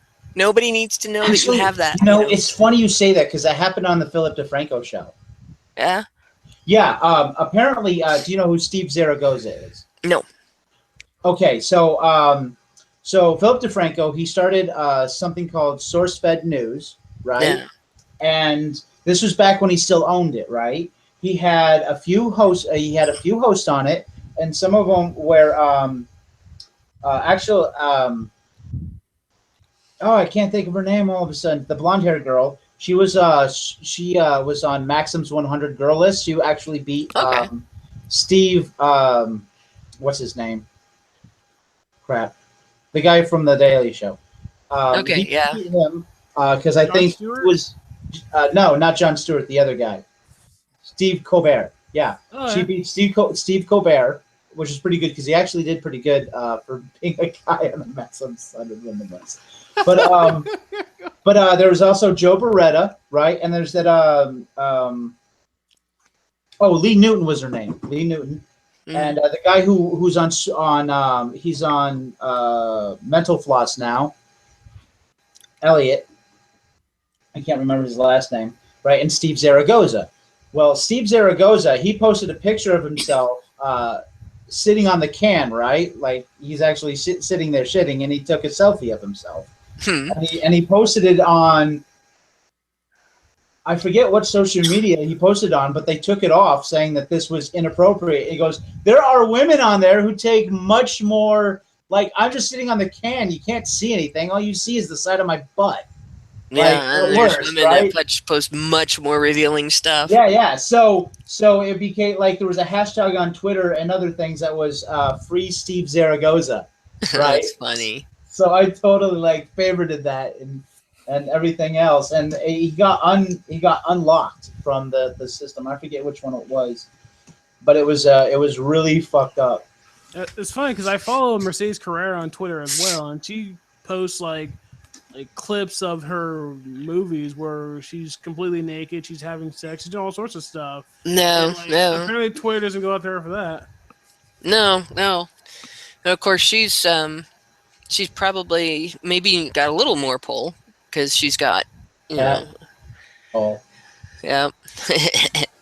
But, yeah.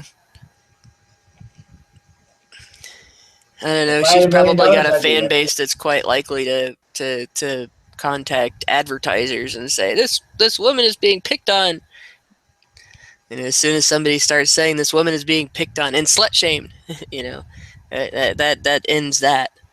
But although she's experienced the Twitter shadow ban, numerous times. She's talked about it and everything.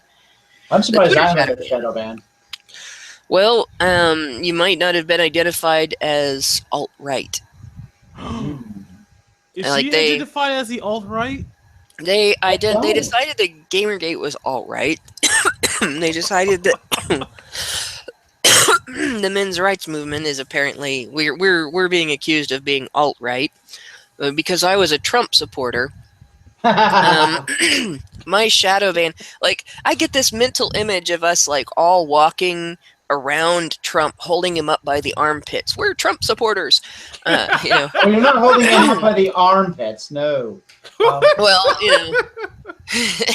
anyway, the shadow ban that I had happened during the Gays for Trump rally. When that was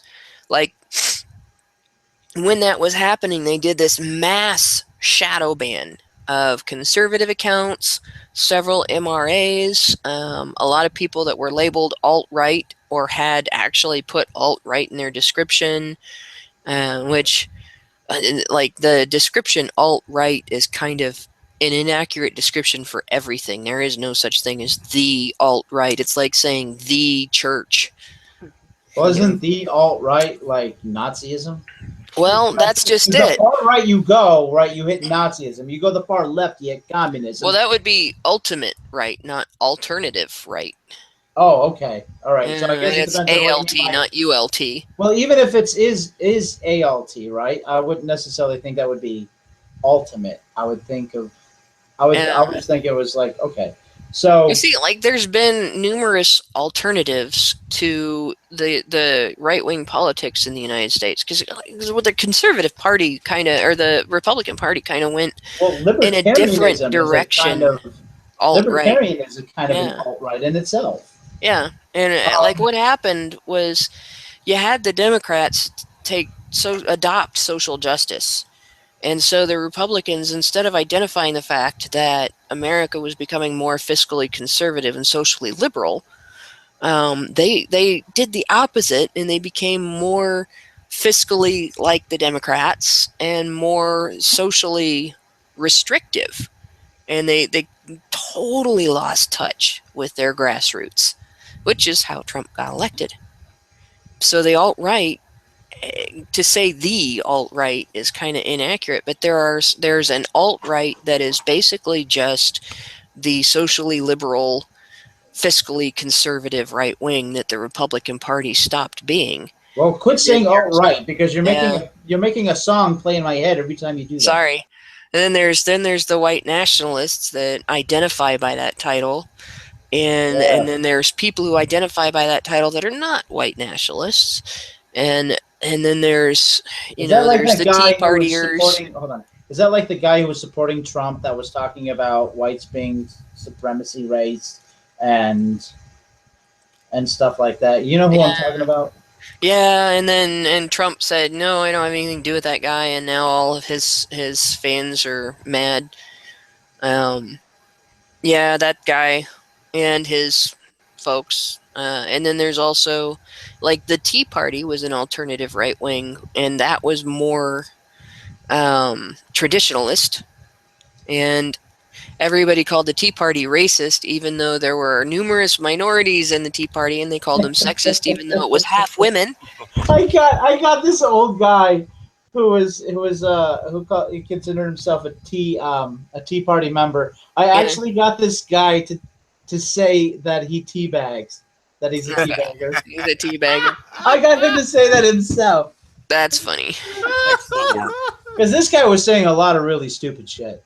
There were some people that I had to explain what that meant to, because there were a lot of people in Tea Party that were older and not like, they are very traditionalist. Some of them are very sheltered, but their whole thing was more of a wanting to take the country back to a time where it's never going to go back to, with a degree of traditional.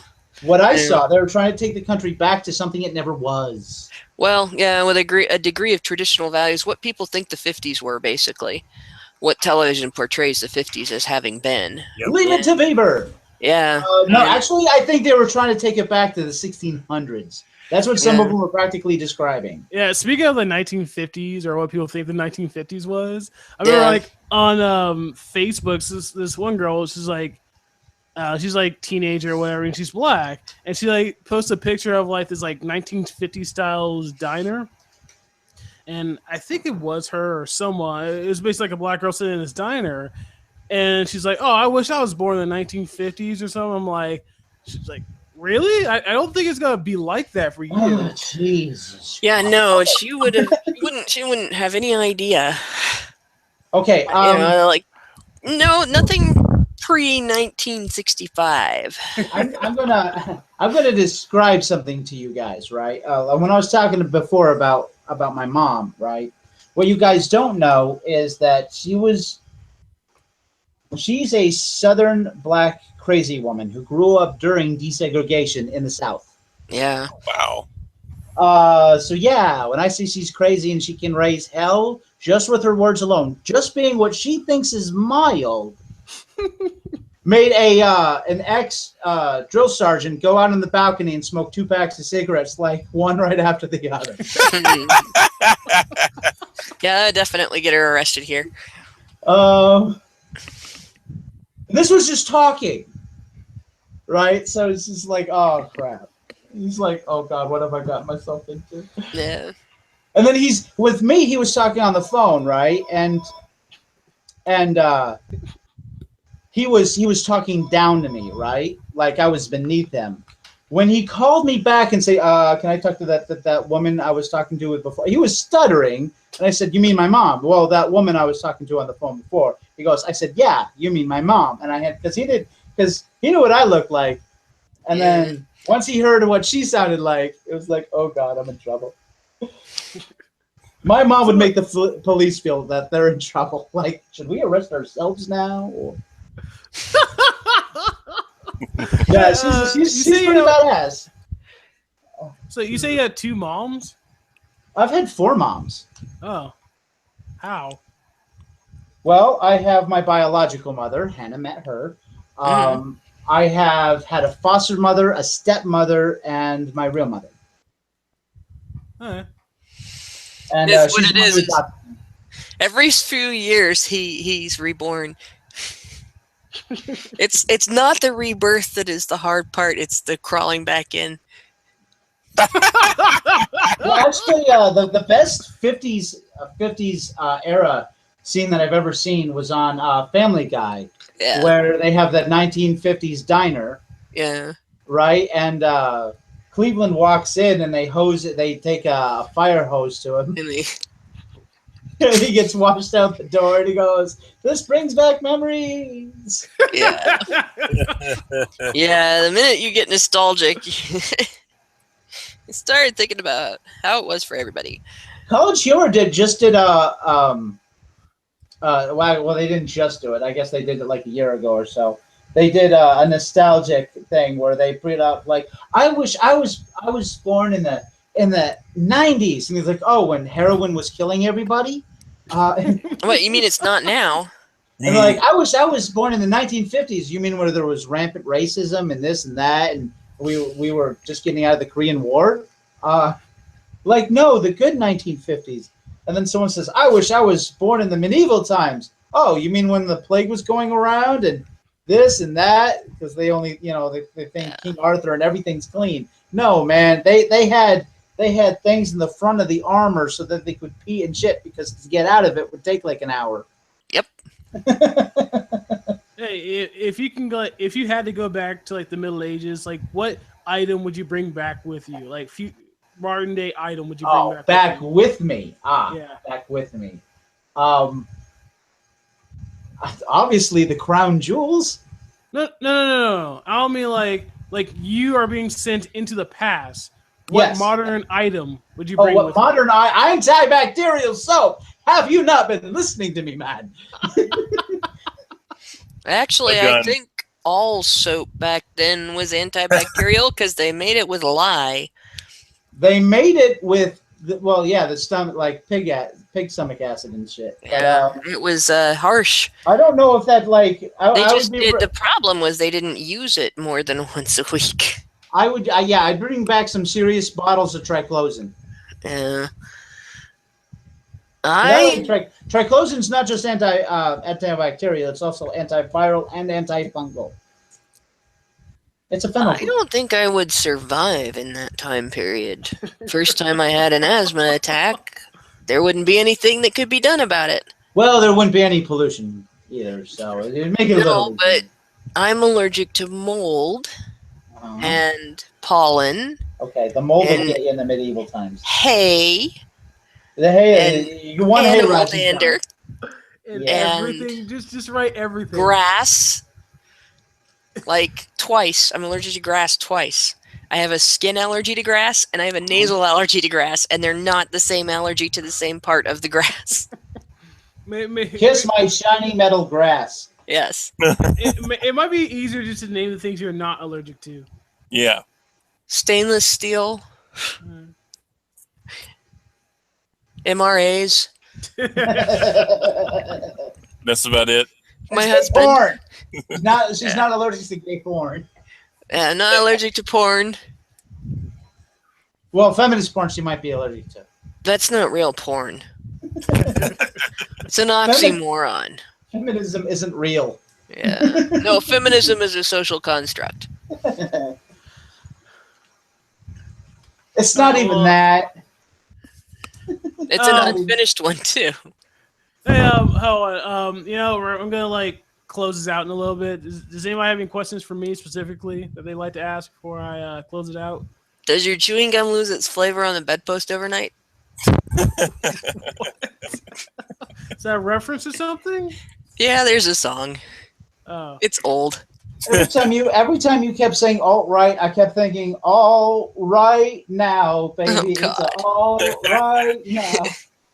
There needs to be a parody with that as the basis, as a base for it. Alt right now. See, when I took human sexuality, right, we had a transgender person like give the lecture, an explanation, and it's LGBT, bunch of letters, and there's 2 T's in there, and the intersexuals and everything else, right? And the whole time she's giving her presentation and educating the class on this and this and that, right? The whole time the song Lola is playing in my head. Oh gosh, that's not good. I love that song. You know why the L ended up in front? Because it was originally GLBT, and before that it was like the Lavender Lads. There wasn't really anybody else involved, and so on. And then it was GLBT, and now it's LGBT. And it's because the lesbians had to be at one end or the other. Because if they stuck their ass in the middle, everybody else would have fallen off the acronym. Well, like LGBT, like it flows off the tongue a lot better, I think. Yeah. Well, that's because they're lesbians. It's the only way they can. Nice. Wait, so I heard that gay men got kicked out of the LGBTQ. Yeah, they've been kicked out of the progressive stack. Yeah, so they've been kicked out of the LBGT community. Does that make them the BLT community? Yes. Excellent. I like that idea. The BLT community. A sandwich. So, Madman, you're dropping out. The rest of you up for continuing tonight? I'm probably going to drop out too because I'm getting to the point where it's hard for me to keep talking without coughing. And it is about 12:30 a.m. for me, so. Yeah, it's the same for me. Yeah, same here. All right, hold on. Does anybody else have a question for me before I go? Anything else, I can just hit you up on Twitter. All right. How about you, Metal Gear Sorta? I have no further questions at this time. All right. And Hannah, I don't chew gum, so it doesn't lose its flavor. You must look that song up now. Does your chewing gum lose its flavor on the bedpost overnight? I'll take a crack at it. I guarantee you'll find it somewhere on YouTube. He'll watch that when you look up the song Scotty Doesn't Know. I think I'm familiar with that one. Scotty doesn't know that Fiona and me do it in my bed every Sunday. She says she's in church, but she doesn't go. Still she's on her knees, and Scotty doesn't know. Scotty doesn't know. So don't tell Scotty. Yep, right, yep. I gotta go, guys. See ya. Night all. Everyone. Take care.